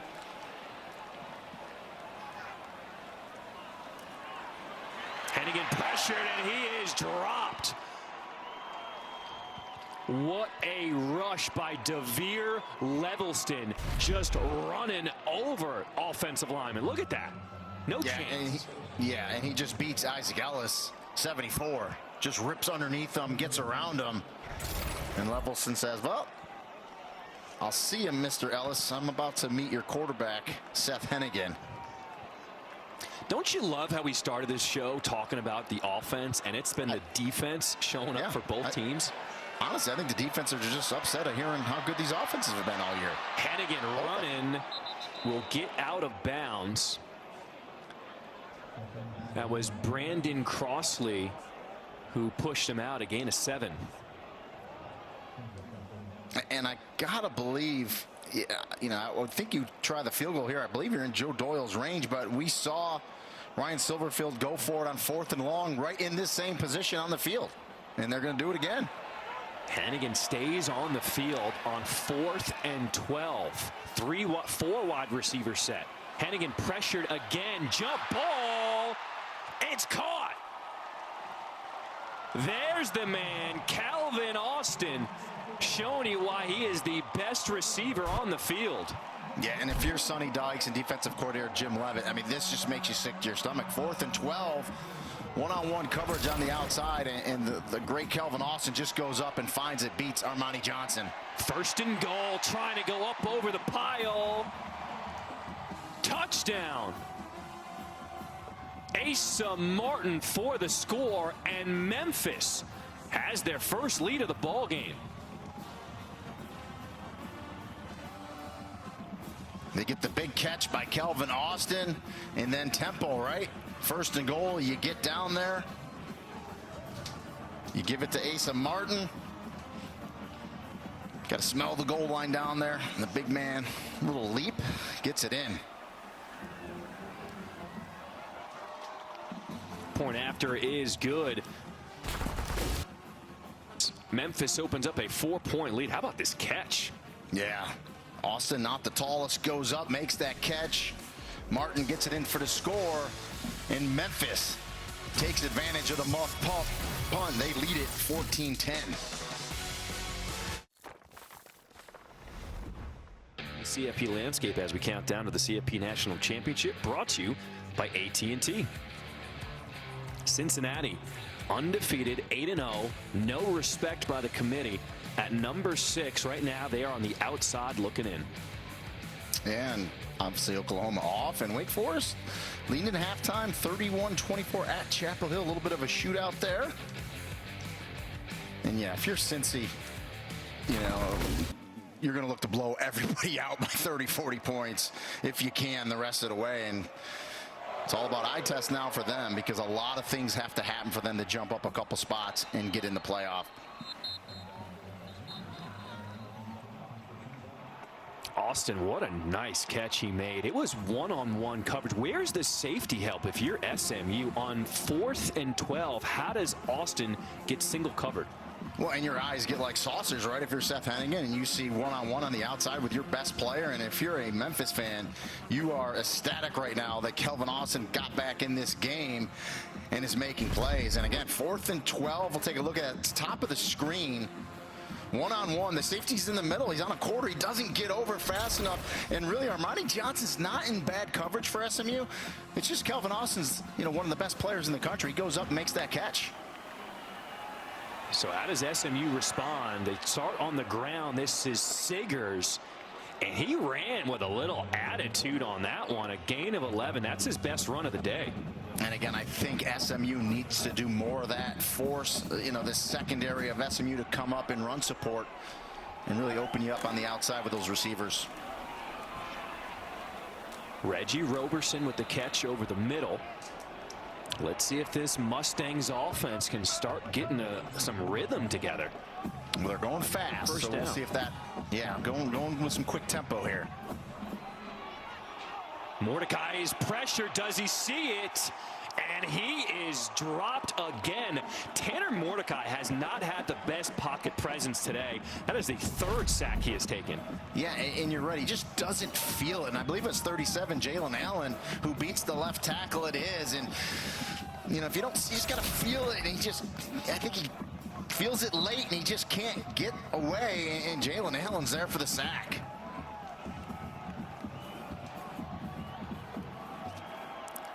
Second and 19 on the ground. Tyler Levine, and here comes a penalty flag.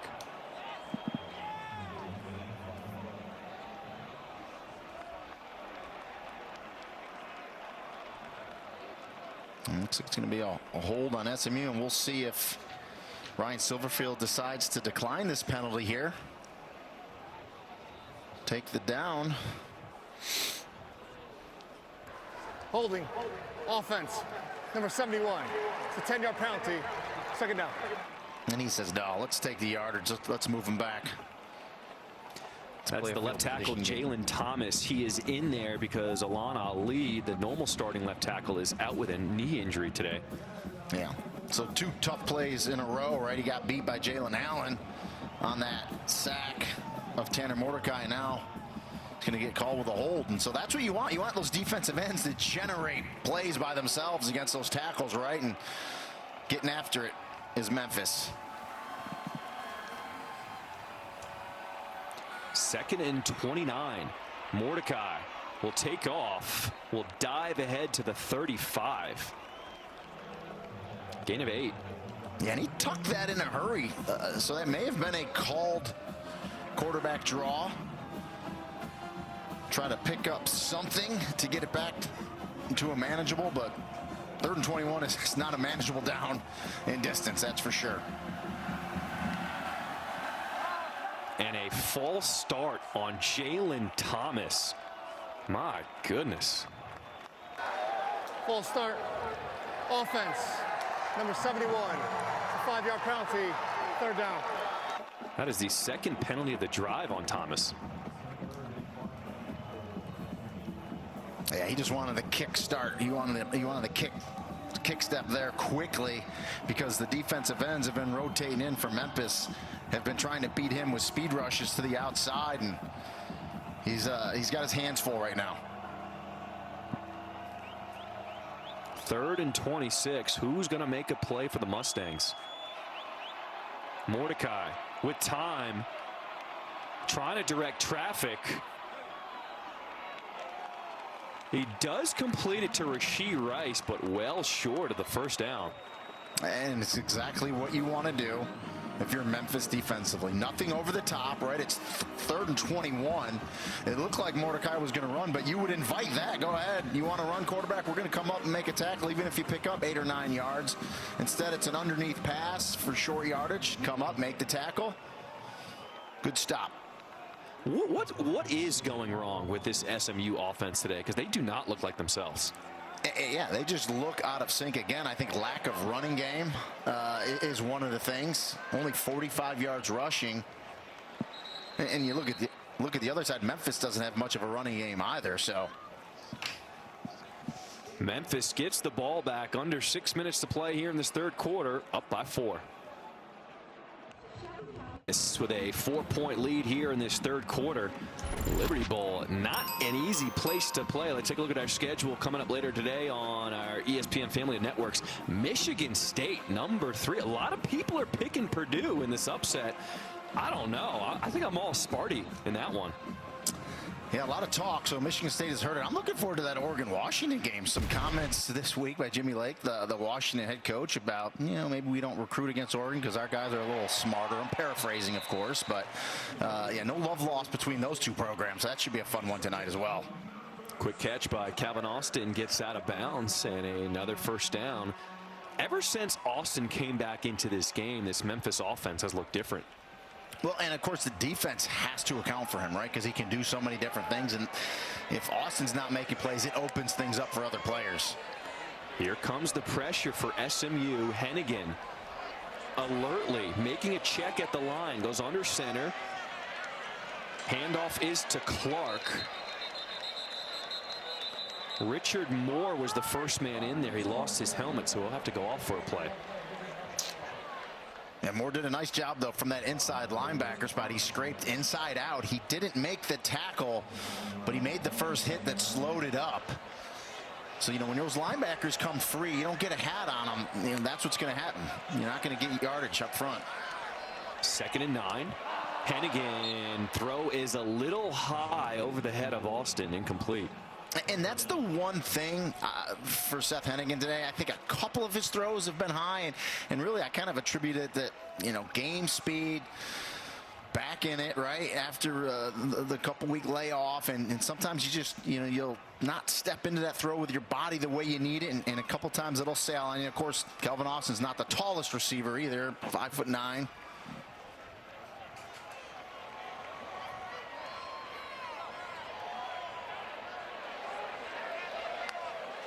So 3rd and 9. Another blitz. Here comes the pressure. And a great catch by Eddie Lewis. 17-yard pickup. Move the chains. Yeah, right on the sideline. Gets the feet in. Good protection. Way to pick up the blitz if you're Memphis. Good throw. Gets that left foot down first before the other one came out of bounds. That's a good call. Gets a little hit at the end, but stays in there and delivers a strike for the first down.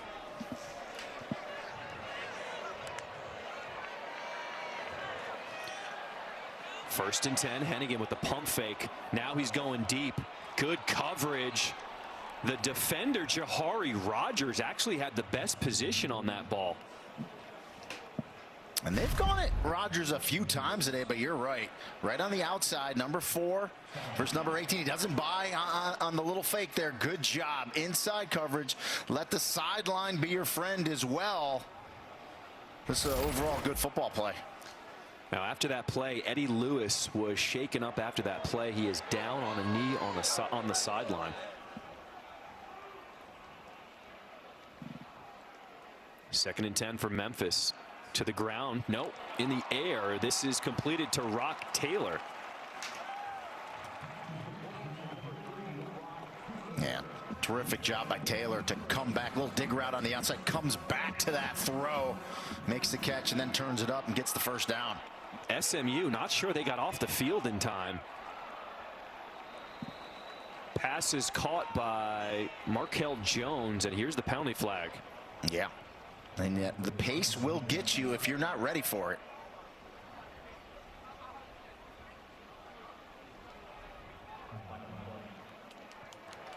Illegal substitution, defense. 12 players on the field. That penalty's declined. It's 2nd down. Yeah, and they'll take the play instead. And you just see guys running in and out and just not off in time. As that ball gets snapped, really had 2 guys on, so 13 guys. Easy call for the officials, but Memphis takes advantage of it with the 9-yard completion. 2nd and 1. Weaver's the man in the backfield as SMU is creeping up, showing another blitz. Here comes the pressure. Hennigan throwing off of his back foot. Jump ball, incomplete. No flag. It was intended for Gabriel Rogers. Nope, excuse me, there's a flag. Yeah, the back judge called it, not the field judge. Pass interference, defense, number 16. It's a 15-yard penalty, automatic first down. That's an interesting flag because the official who had the best position didn't throw the flag. Yeah, well, the back judge sometimes has a different angle. So, I mean, he contacts him a little, and he comes off. And based on the way they've been calling it today, I don't believe that's pass interference either. But you know what? I give Gabriel Rogers credit because he fights through him, and it really looks like it's a lot worse than it was to the back judge. So I understand why he threw the flag. 1st and 10. Weaver on the stop. Levelson Gets a tackle for loss, a loss of 1. I mean, with the way they've been calling it, that definitely was not pass interference. Correct.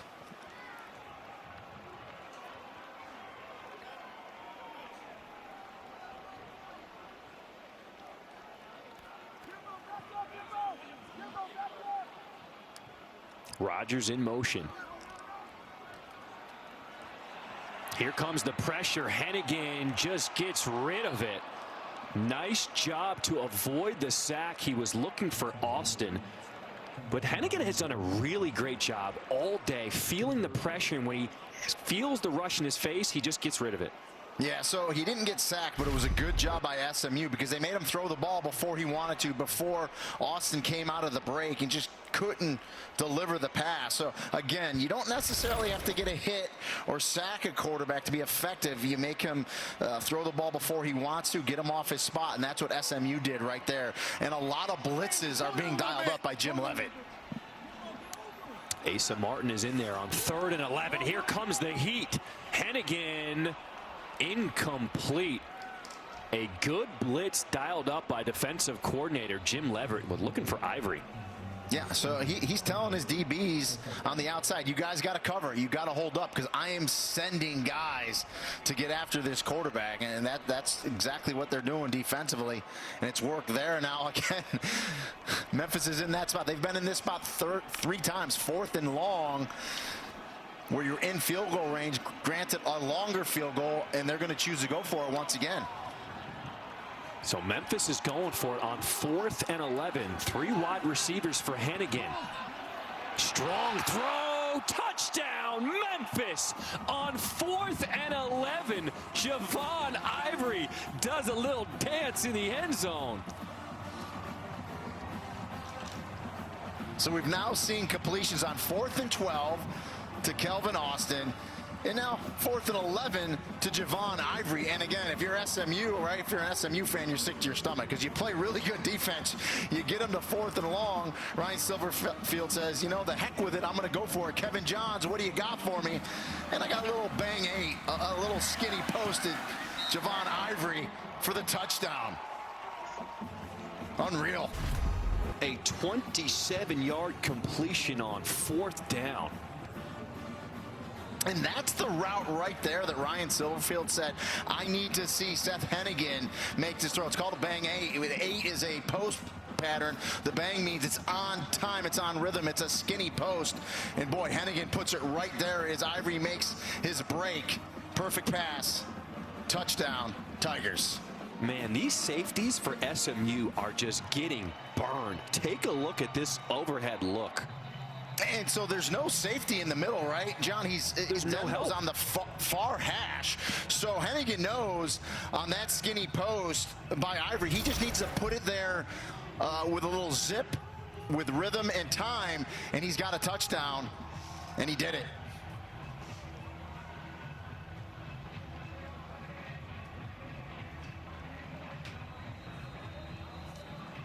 A slow start for Memphis, but the offense is starting to heat up. Open up their biggest lead of the ball game, up by 11. And how about the aggressiveness, saying, hey, 4th and long, so be it. Let's go for it. Massey brings this one out of the end zone. Stopped up at the 25. Here are a few of our upcoming AAC events on ESPN Plus. Every Thursday, the Hilltop gives you a behind-the-scenes look into the Mustang football program. Tuesday, the Mustangs men's basketball team tips off their season against Tennessee Tech at 8 Eastern. And the men's soccer championship semifinals are Wednesday. If you're an American Athletic Conference fan, you got to have it. Sign up today, espnplus.com/AAC. Well, this is probably one of the biggest drives of the game for SMU. Down by 11, you haven't looked good. How do you respond here? Yeah, I would agree. You need an answer, and you need a touchdown.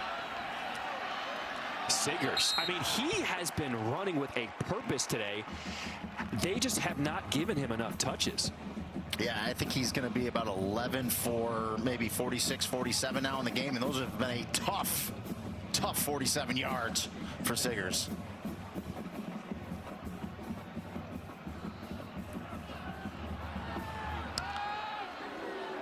Second down. They go to the air. Mordecai. And that one was batted down at the line. Incomplete. I will say this, defensive coordinator Mike McIntyre from Memphis told us, listen, I'm going to try to drop 8 into coverage. I want to disguise our looks on Tanner Mordecai, and I want to send some stunts up front. You see the big defensive lineman get his hand up. So, you know, Tanner Mordecai has looked a little confused. So I think on the back end, they're giving him some different looks, and they're covering really well. McIntyre to the right, or I guess it'd be in the middle, if you will.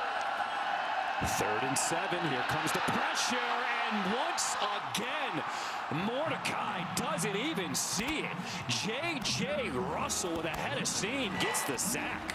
So I love the chess match between the two defensive coordinators. Like, we talked all offense in this game, and now they're on both sides dialing up blitzes, and they're like, well, you can do it, I can do it better. J.J. Russell off the middle, right up the middle there, and almost knocks the ball loose from Tanner Mordecai, but gets an excellent sack. And that's one thing J.J. Russell worked on in the offseason from that Mike linebacker position. He got faster, and you saw that speed right there. A good punt by Brendan Hall. Downed inside the 30. You know, with everything that's been going on this week for SMU, there's been talks of Sonny Dykes getting a contract extension.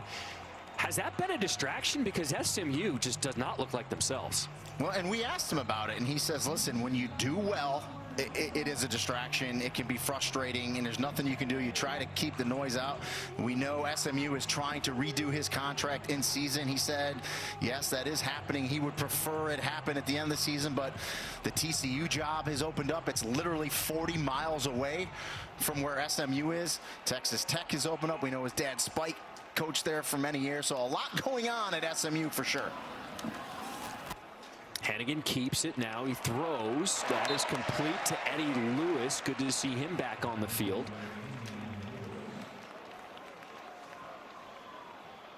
Gain of 9 on 1st down. And I'm impressed with Seth Hannigan, you know, being out. Sometimes you come back, you're just not in rhythm, not in sync. He you know, a couple high throws, but not many. I'm nitpicking, okay? He's looked really good.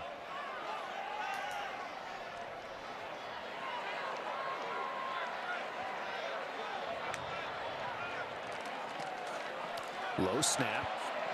Handoff is to Clark up the middle, and he will pick up the 1st down. And we had Memphis earlier in the year, John, against UTSA, a game that Memphis dropped, a tight game. And I think Seth Hannigan looks even better than he did back then. So a young quarterback that's just, again, with every game rep, he's going to get better. Memphis shoulders obviously just feeling pretty good. 45 away. Yeah, 45 throws. That shoulder's feeling pretty good, I'm going to guess. This Tiger squad is pumped up. Liberty Bowl crowd letting them hear it. That's the end of the 3rd quarter. Memphis 21, SMU 10. One more quarter to play.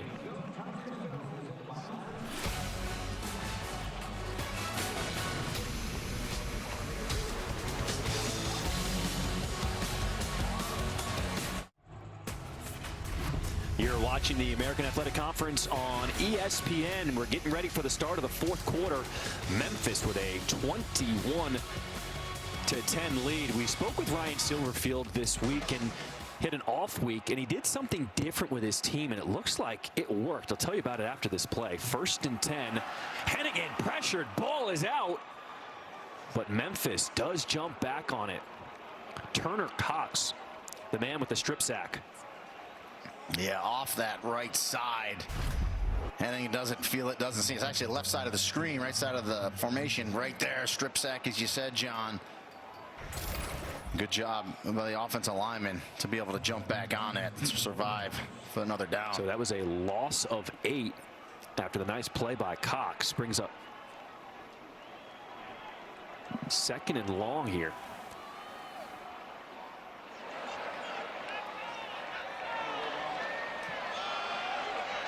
To the ground. This is Weaver. He is stood up Chance Cromartie on the tackle. So for this week's Ryan Silverfield got everybody together who's involved in the program. We're talking nearly 200 people, and he handed each of them an index card, and he said, I want you to write down one thing to prove on of yourself, and then one thing I want you to improve on as a team.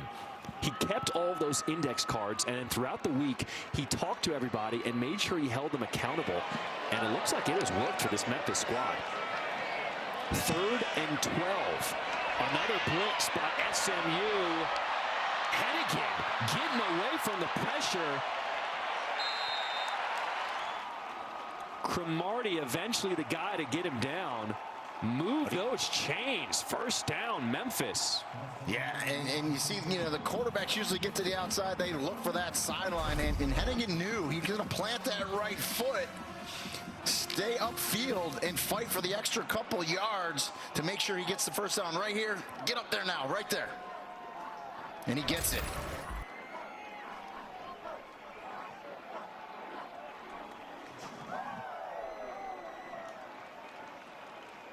So I asked Coach Silverfield, I said, well, what did you write down? He said, I actually need to be around the guys more, and after practice, I'm going to hang around more, make sure that they know I'm here and can ask me any questions they want. 1st and 10, Weaver dropped for a loss in the backfield. That's Will Jones. And just to talk more about the cards, he said he gave them to everybody. Support staff, coaches, everybody wrote on an index card. And again, it's for focus and accountability for everybody, and he can go to it during practice as well and say, hey, are you doing what you said you need to do? So yeah, it was pretty interesting.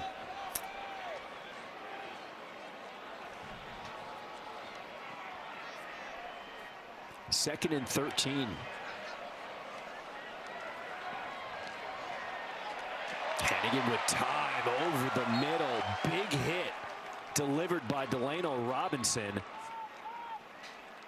And Caden Prieskorn slow to get up after that catch. Yeah, and holds on and takes the big hit from Delano Robinson. And this is a good hard hit. And this is what targeting's done, right? He lowered his aim point. That's exactly what you want to do as a safety when someone coming across the middle. That is a good hard hit. But boy, give Prieskorn credit. He holds on to the ball, takes the hit. That's just a good football play right there. In the old days, you're trying to take that guy's head off. That is what the rule, anyone that's against the target rule, that is what it's done. It's made it more of a cleaner football hit over the middle. SMU stacking the box on 2nd and 1. Trip up Clark in the backfield for a loss. Yeah, and the big tight end just needs to catch his breath. He took that one right in the midsection. Excuse me, this is now 4th down. Memphis 4 for 5 on 4th downs today. Offense staying on the field on 4th and 2.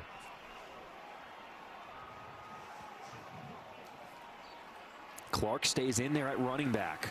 4th and 2. Direct snap to Clark. He's going to throw. And he's got his receiver. What a trick play by the Tigers. Sonny Dykes in there for the touchdown. Excuse me, Sean Dykes in there for the touchdown. Nobody expected that one. How good of a pass was that by Rodriguez Clark? I mean, the coverage was really good. SMU wasn't fooled on the play. The defender was right on Sean Dykes, but Rodriguez Clark makes the throw, puts perfect amount of air under it. When he first throws it, I'm like, it's going to be incomplete, but it was a beautiful pass that Sean Dykes was able to run under and make the catch. Unbelievable play for Memphis on 4th down, a direct snap. And how about that tight spiral on the money? Sean Dykes hot step your way into the end zone.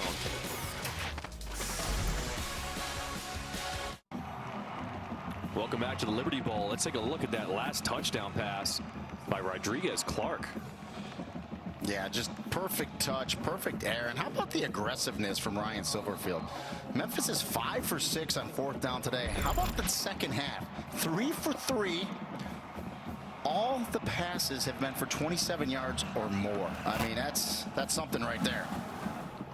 21 unanswered points scored by Memphis. It was 10-7 at the half.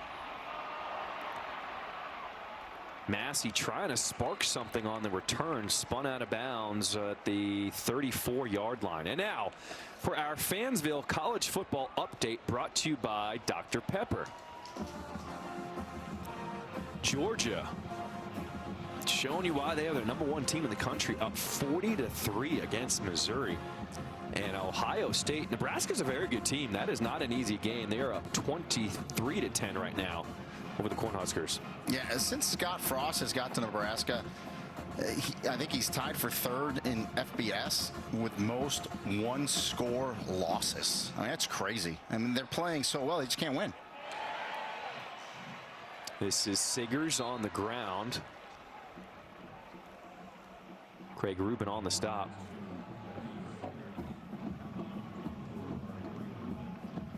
Sean Dykes, he's like, look at that throw from Clark. Man, that was pretty.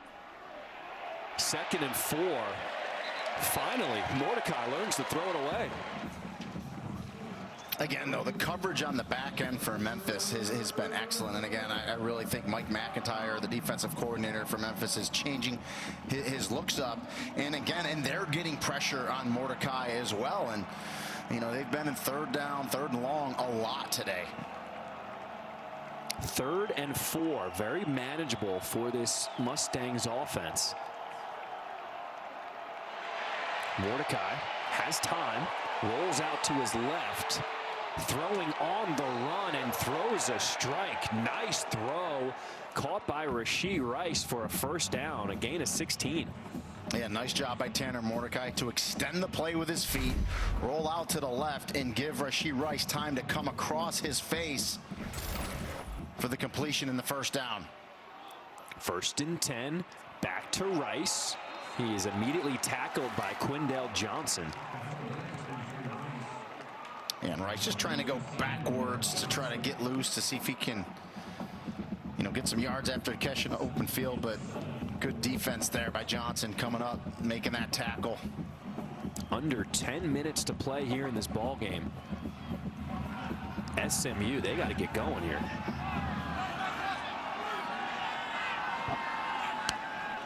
Second and 7.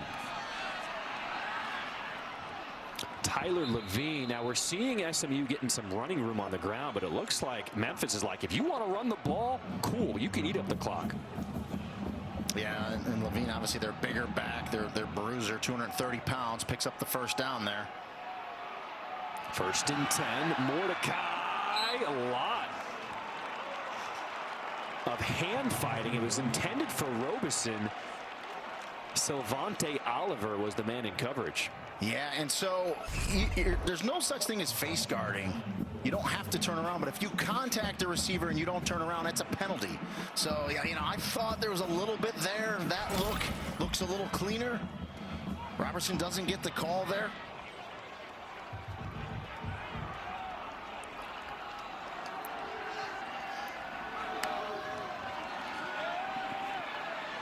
Second and 10. Mordecai completes it to Curley. A gain of 5. I mean, this is the best looking drive we have seen out of the Mustangs the 2nd half. Yeah, imperative, though. They need to get 7 here. I think we all agree on that right here. And if you're watching at home. And this is an offense that can get hot really quickly.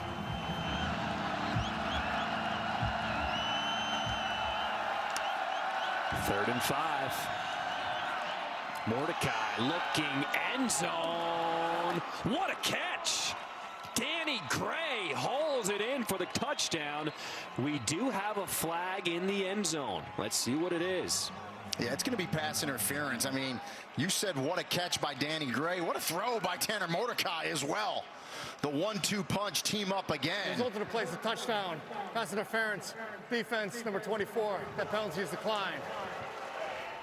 I mean, Greg Rubin had good coverage here. He's going to get a PI because it was so good. But watch this throw right in the bucket and watch the concentration by Danny Gray at the end as Rubin's holding him. Yeah, Can't throw it any better, and great concentration by Danny Gray. And that's the quick strike that SMU needed as they go for 2 here. Levine in the backfield. Mordecai looking to his right, and he's got his receiver, Rashee Rice, again. So SMU picks up 8. They trail by 10. Wow. I mean, it looks like a completely different team. That was an impressive drive by the Mustangs.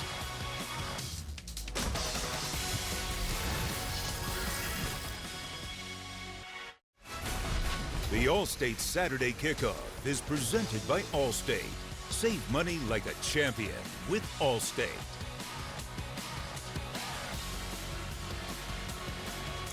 The first 4 drives of this half for SMU, 14 plays, a combined 7 yards. That last drive, 8 plays, 66 yards, kept off by a touchdown grab by Danny Gray. Yeah, I think they protected better there, right? It kept Mordecai clean in the pocket. He was able to extend some plays with his feet, and then he found the one-on-ones on the outside and just said, hey, I have really good receivers, so let him go up and make some catches. And he threw some nice balls on that possession as well. Low line drive. Kick out of bounds. Kicking team. By rule, the ball will be placed at the 35-yard line. First down. Well,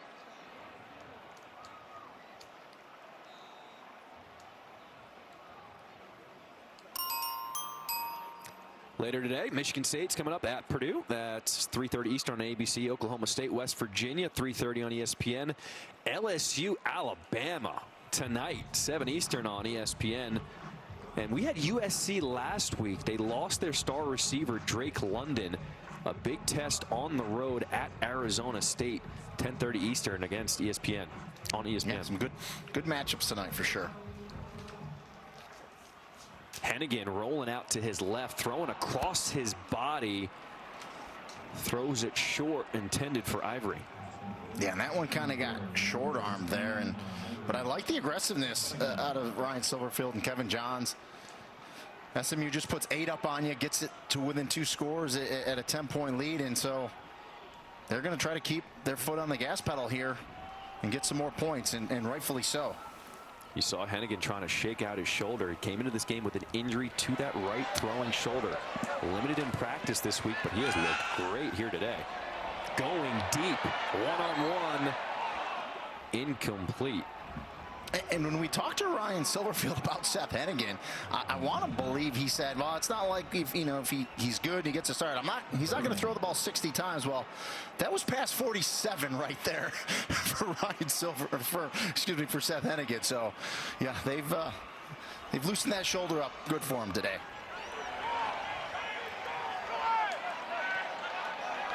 Really just an impressive gutty performance by Hennigan coming out here injured. 3rd and 10.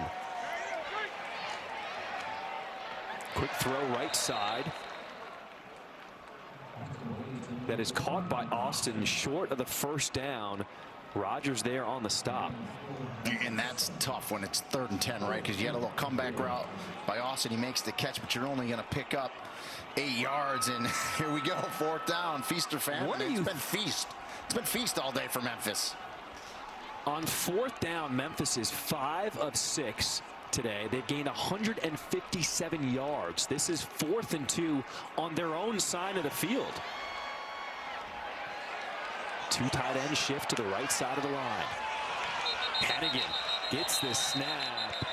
And going to be a false start before it gets off. Full start. Yeah, it's going to be a false start. 83 for Memphis, a little hitch. False start. Offense, 5-yard penalty, 4th down.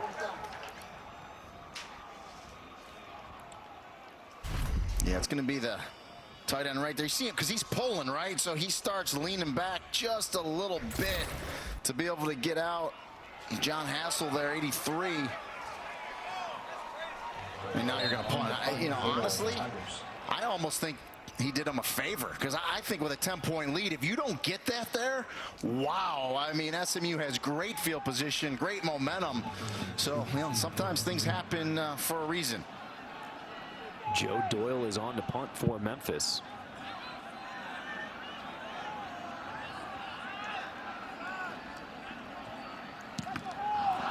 And it goes goes off of his own man. A disaster for Memphis. Essentially, that's a turnover.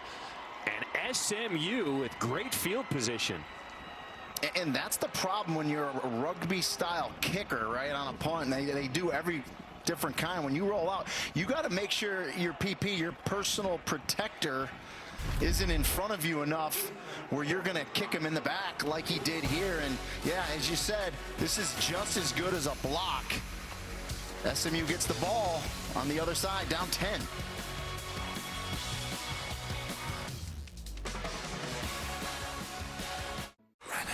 First Saturday in November with this great rivalry. It is the SEC under the lights. LSU, Alabama, tonight at 7 on ESPN. Are you ready for Monday night? Special teams coordinator Charles Bankins talking to his punter Joe Doyle.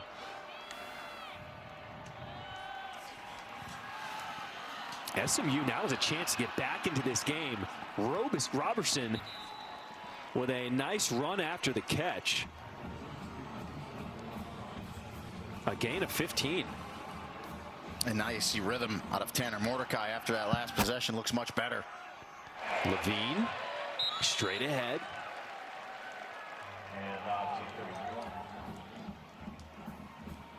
Not much there, but you got to keep that defense honest. Show them that you're still going to run the ball.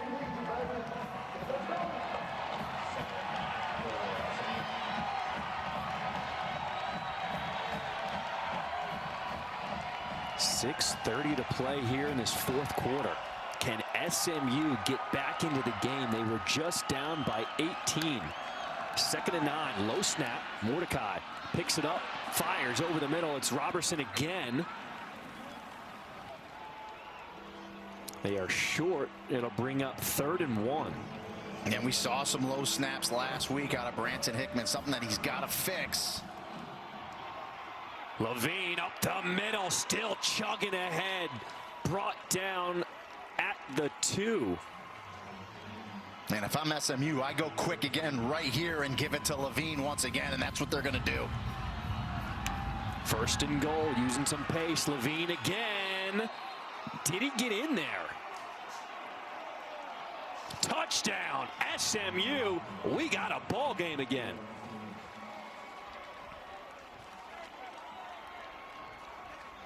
I like the tempo. I like the call. Give it to your big bruising back, 230 pounds. The only thing I would tell Tyler Levine if I was his running back coach, get a little lower. Lower those pads a little bit. You're a big, strong guy.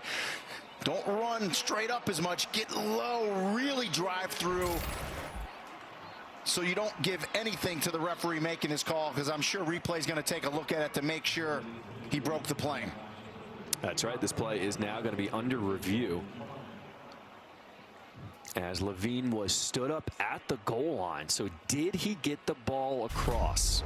Let's take a look. Yeah, remember, call on the field's touchdown, so they need indisputable video evidence to overturn it. Right here, what I tell them, right, get low, get real low. See how the defender 22 is lower than him, hits him in the chest, that stands him up. But I think he was big enough and strong enough as he fought through. I think that ball did break the front of the goal line. So I think this is going to stand as a touchdown. Then there's no view that I can see that's going to overturn the call on the field. Here's the look down the line.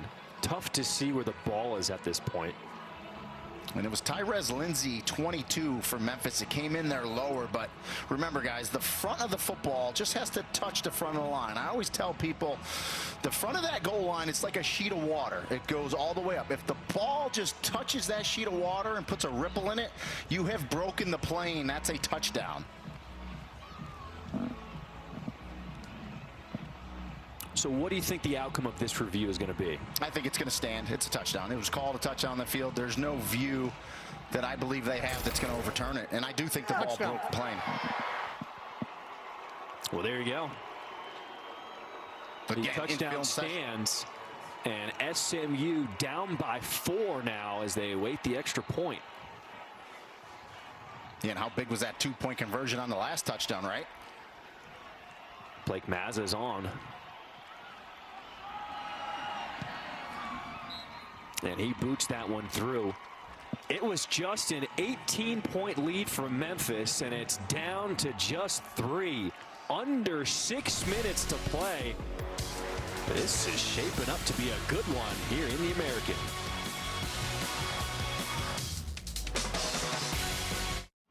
Memphis opened up this second half scoring 21 unanswered points. SMU has responded here in this fourth quarter, scoring 15 unanswered points. It is now just a 3-point ball game as the Mustangs are getting set to kick this one away.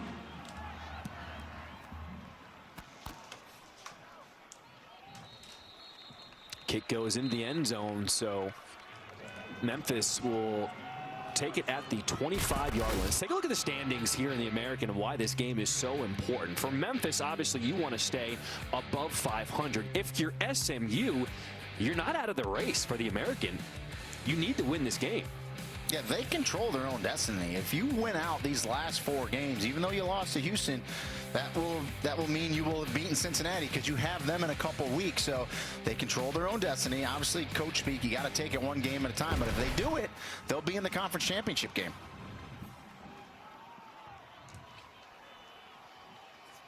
Can Memphis close this game out? Under 6 minutes to play. Here's Clark. And he is gobbled up for a short gain on first down. Isaac Slade Matautia with this tackle.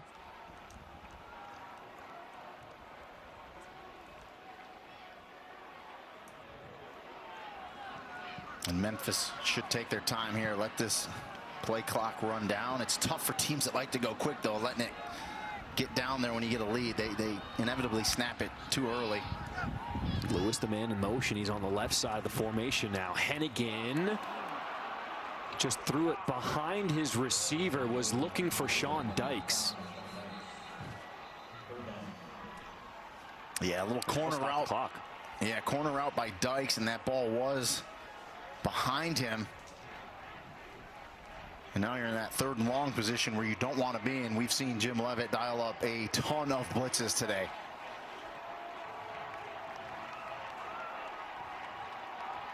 Third and 9. How aggressive can you get if you're Memphis here?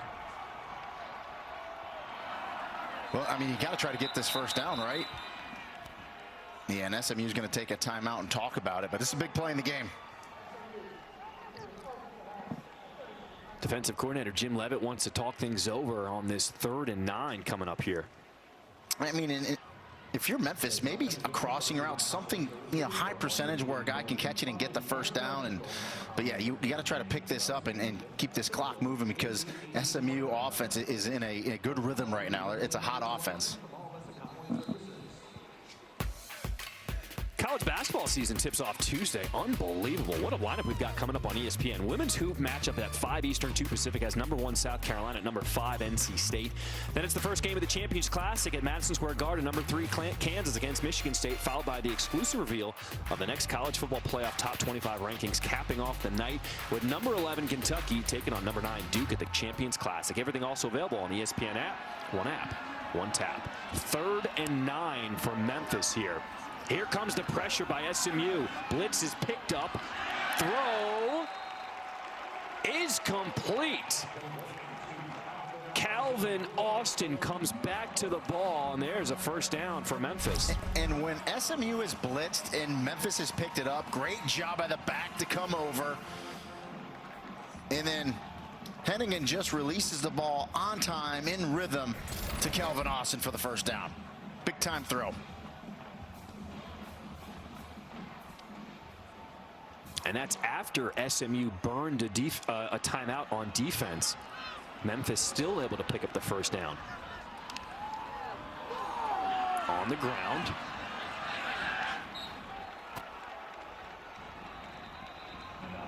Martin with a short gain on first down. Tempers. I mean, if you're Memphis, why are you barking at this point, right? Yeah, you got a 3-point lead with the ball. Just get away. Both teams, right? You pick up 15 here, and that could be lights out for your team. So, no unsportsmanlike penalties here. Just got to play hard to the end.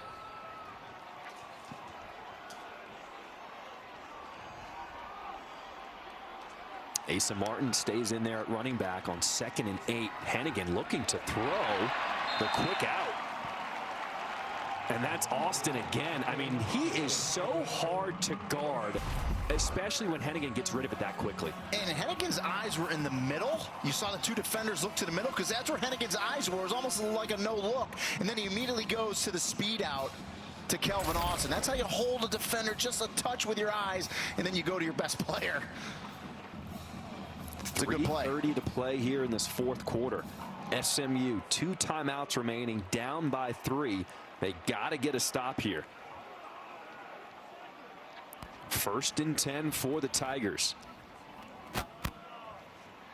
Martin again, tripped up for a gain of 1. And so now, if you're in Memphis, you let this play clock go all the way down. If you're Seth Hennigan, you do not snap it until it's inside of 3 seconds. And then SMU defensively, you got to come up and make the stop. They're going to run the ball here. You got to make the tackle, and then boom, you burn your 2nd timeout. But you got to make the tackle first and foremost.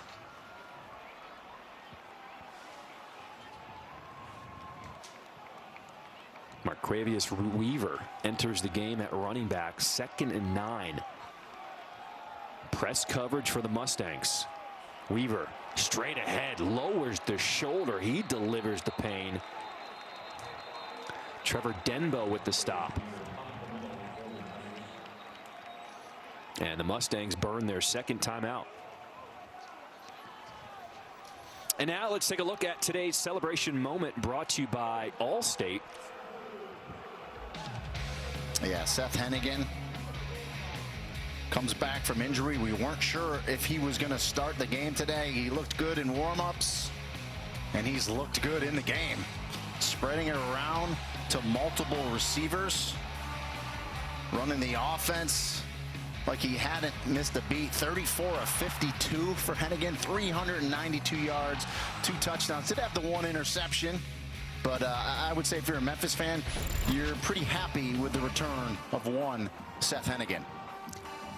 He's got 34 completions today. That ties a career high. And we're talking about a kid who wasn't even able to practice fully all week. Just yesterday, we were told he made the throws in practice, but he didn't practice fully.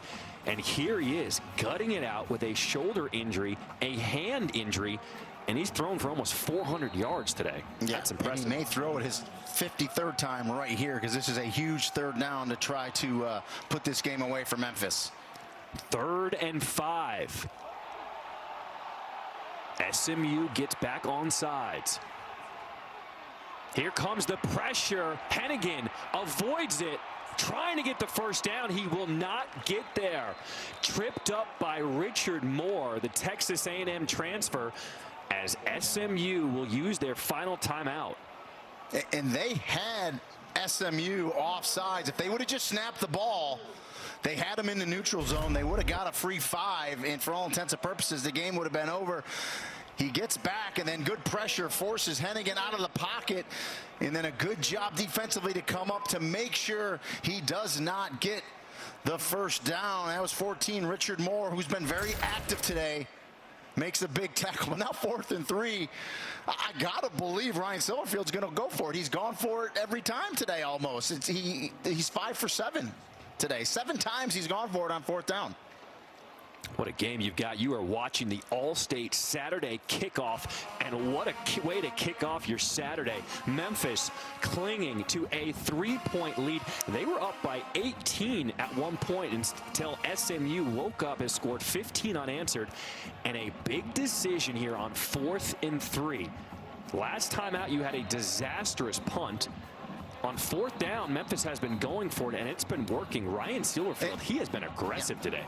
And SMU is out of timeout, so it's this simple, right? It's 4th and 3. If Memphis picks up 3 yards, the ball game's over, right? I spy victory. You take some knees, you get out of here with a huge win, you get above 500, and you're 1 game away from bowl eligibility. And if you're SMU, you stop them, you're going to get the ball back with about 2 minutes and 15 seconds left for a hot offense to go down and win this game. There's a confusion on the left side of the defense for SMU. Pass is incomplete. They were looking at Austin, so SMU gets the stop that they're looking for on defense. Offense comes onto the field. When it looked like Austin was there on the break, as they rolled Hennigan out to the left, and he just cannot connect. We saw a helmet flying from an offensive lineman, a lot of physicality up front, and let's take a look at it. He's going to roll to the left. It's just one of those speed outs, and it just kind of comes off, short arms a little bit, and Austin can't get to it, and the SMU defense holds. In the way the offense has looked the last two possessions, they're thinking we're going to go down, score a touchdown, and win this game. That is back-to-back turnover on downs for Memphis offense. Do you like going for it on fourth down there? I do, but I don't want to say the play call was wrong because I think they had it there. But yeah, I like the aggressiveness. Mordecai all day. Memphis gray jerseys have been in his face. That is the 5th sack for Tigers today. Yeah, when your defense gets to them like that, yeah, I agree going with it for fourth down even more. 2nd and long. Mordecai completes to his tight end, Grant Calcaterra, and he gets out of bounds. 1:55 to play. That'll be bringing up 3rd down. Yeah, good job by the big tight end. By getting out of bounds, he just lets them catch their breath, right? No timeouts, but the clock is stopped now because it's under 2 minutes. It won't start until the snap. A gain of 14. That'll bring up 3rd and 2. To the ground. Levine tripped up, but he picks up the 1st down.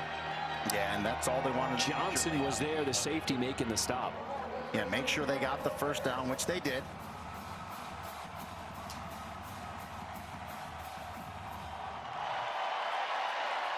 First and 10 from Mordecai. He has time, and it's intercepted. Rodney Owens saves the day for Memphis, and that'll do it.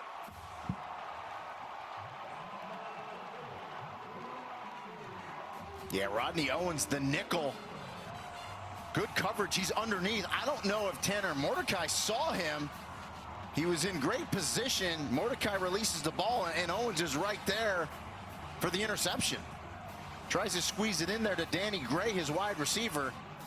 But coverage on top and underneath, bracketed coverage. And Memphis is going to win this game.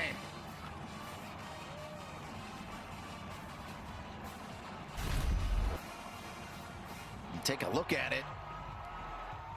And you see the nickelback Rodney Owens just right underneath. And again, I don't know if Mordecai saw him. And the other thing that's killer if you're an SMU fan, you're only about 15 yards away from field goal range, tying this thing up and putting it into overtime. So a tough Just one. when Memphis fans thought, here we go again, are we going to blow another 4th quarter lead? It was Rodney Owens to the rescue. And you saw Owens kind of drift to the outside, but then he came right back to where he needed to be when Mordecai released that ball for the interception. And it's going to be 2 straight losses now for SMU.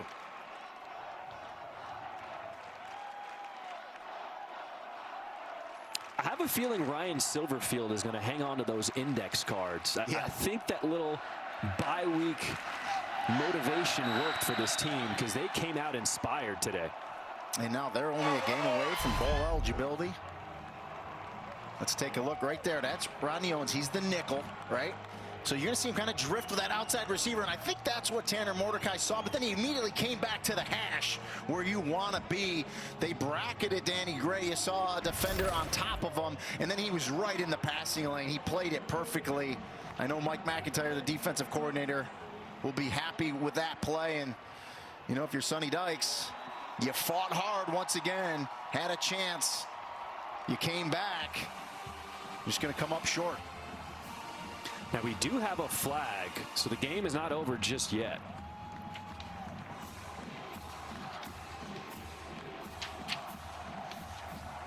There is no foul in the play.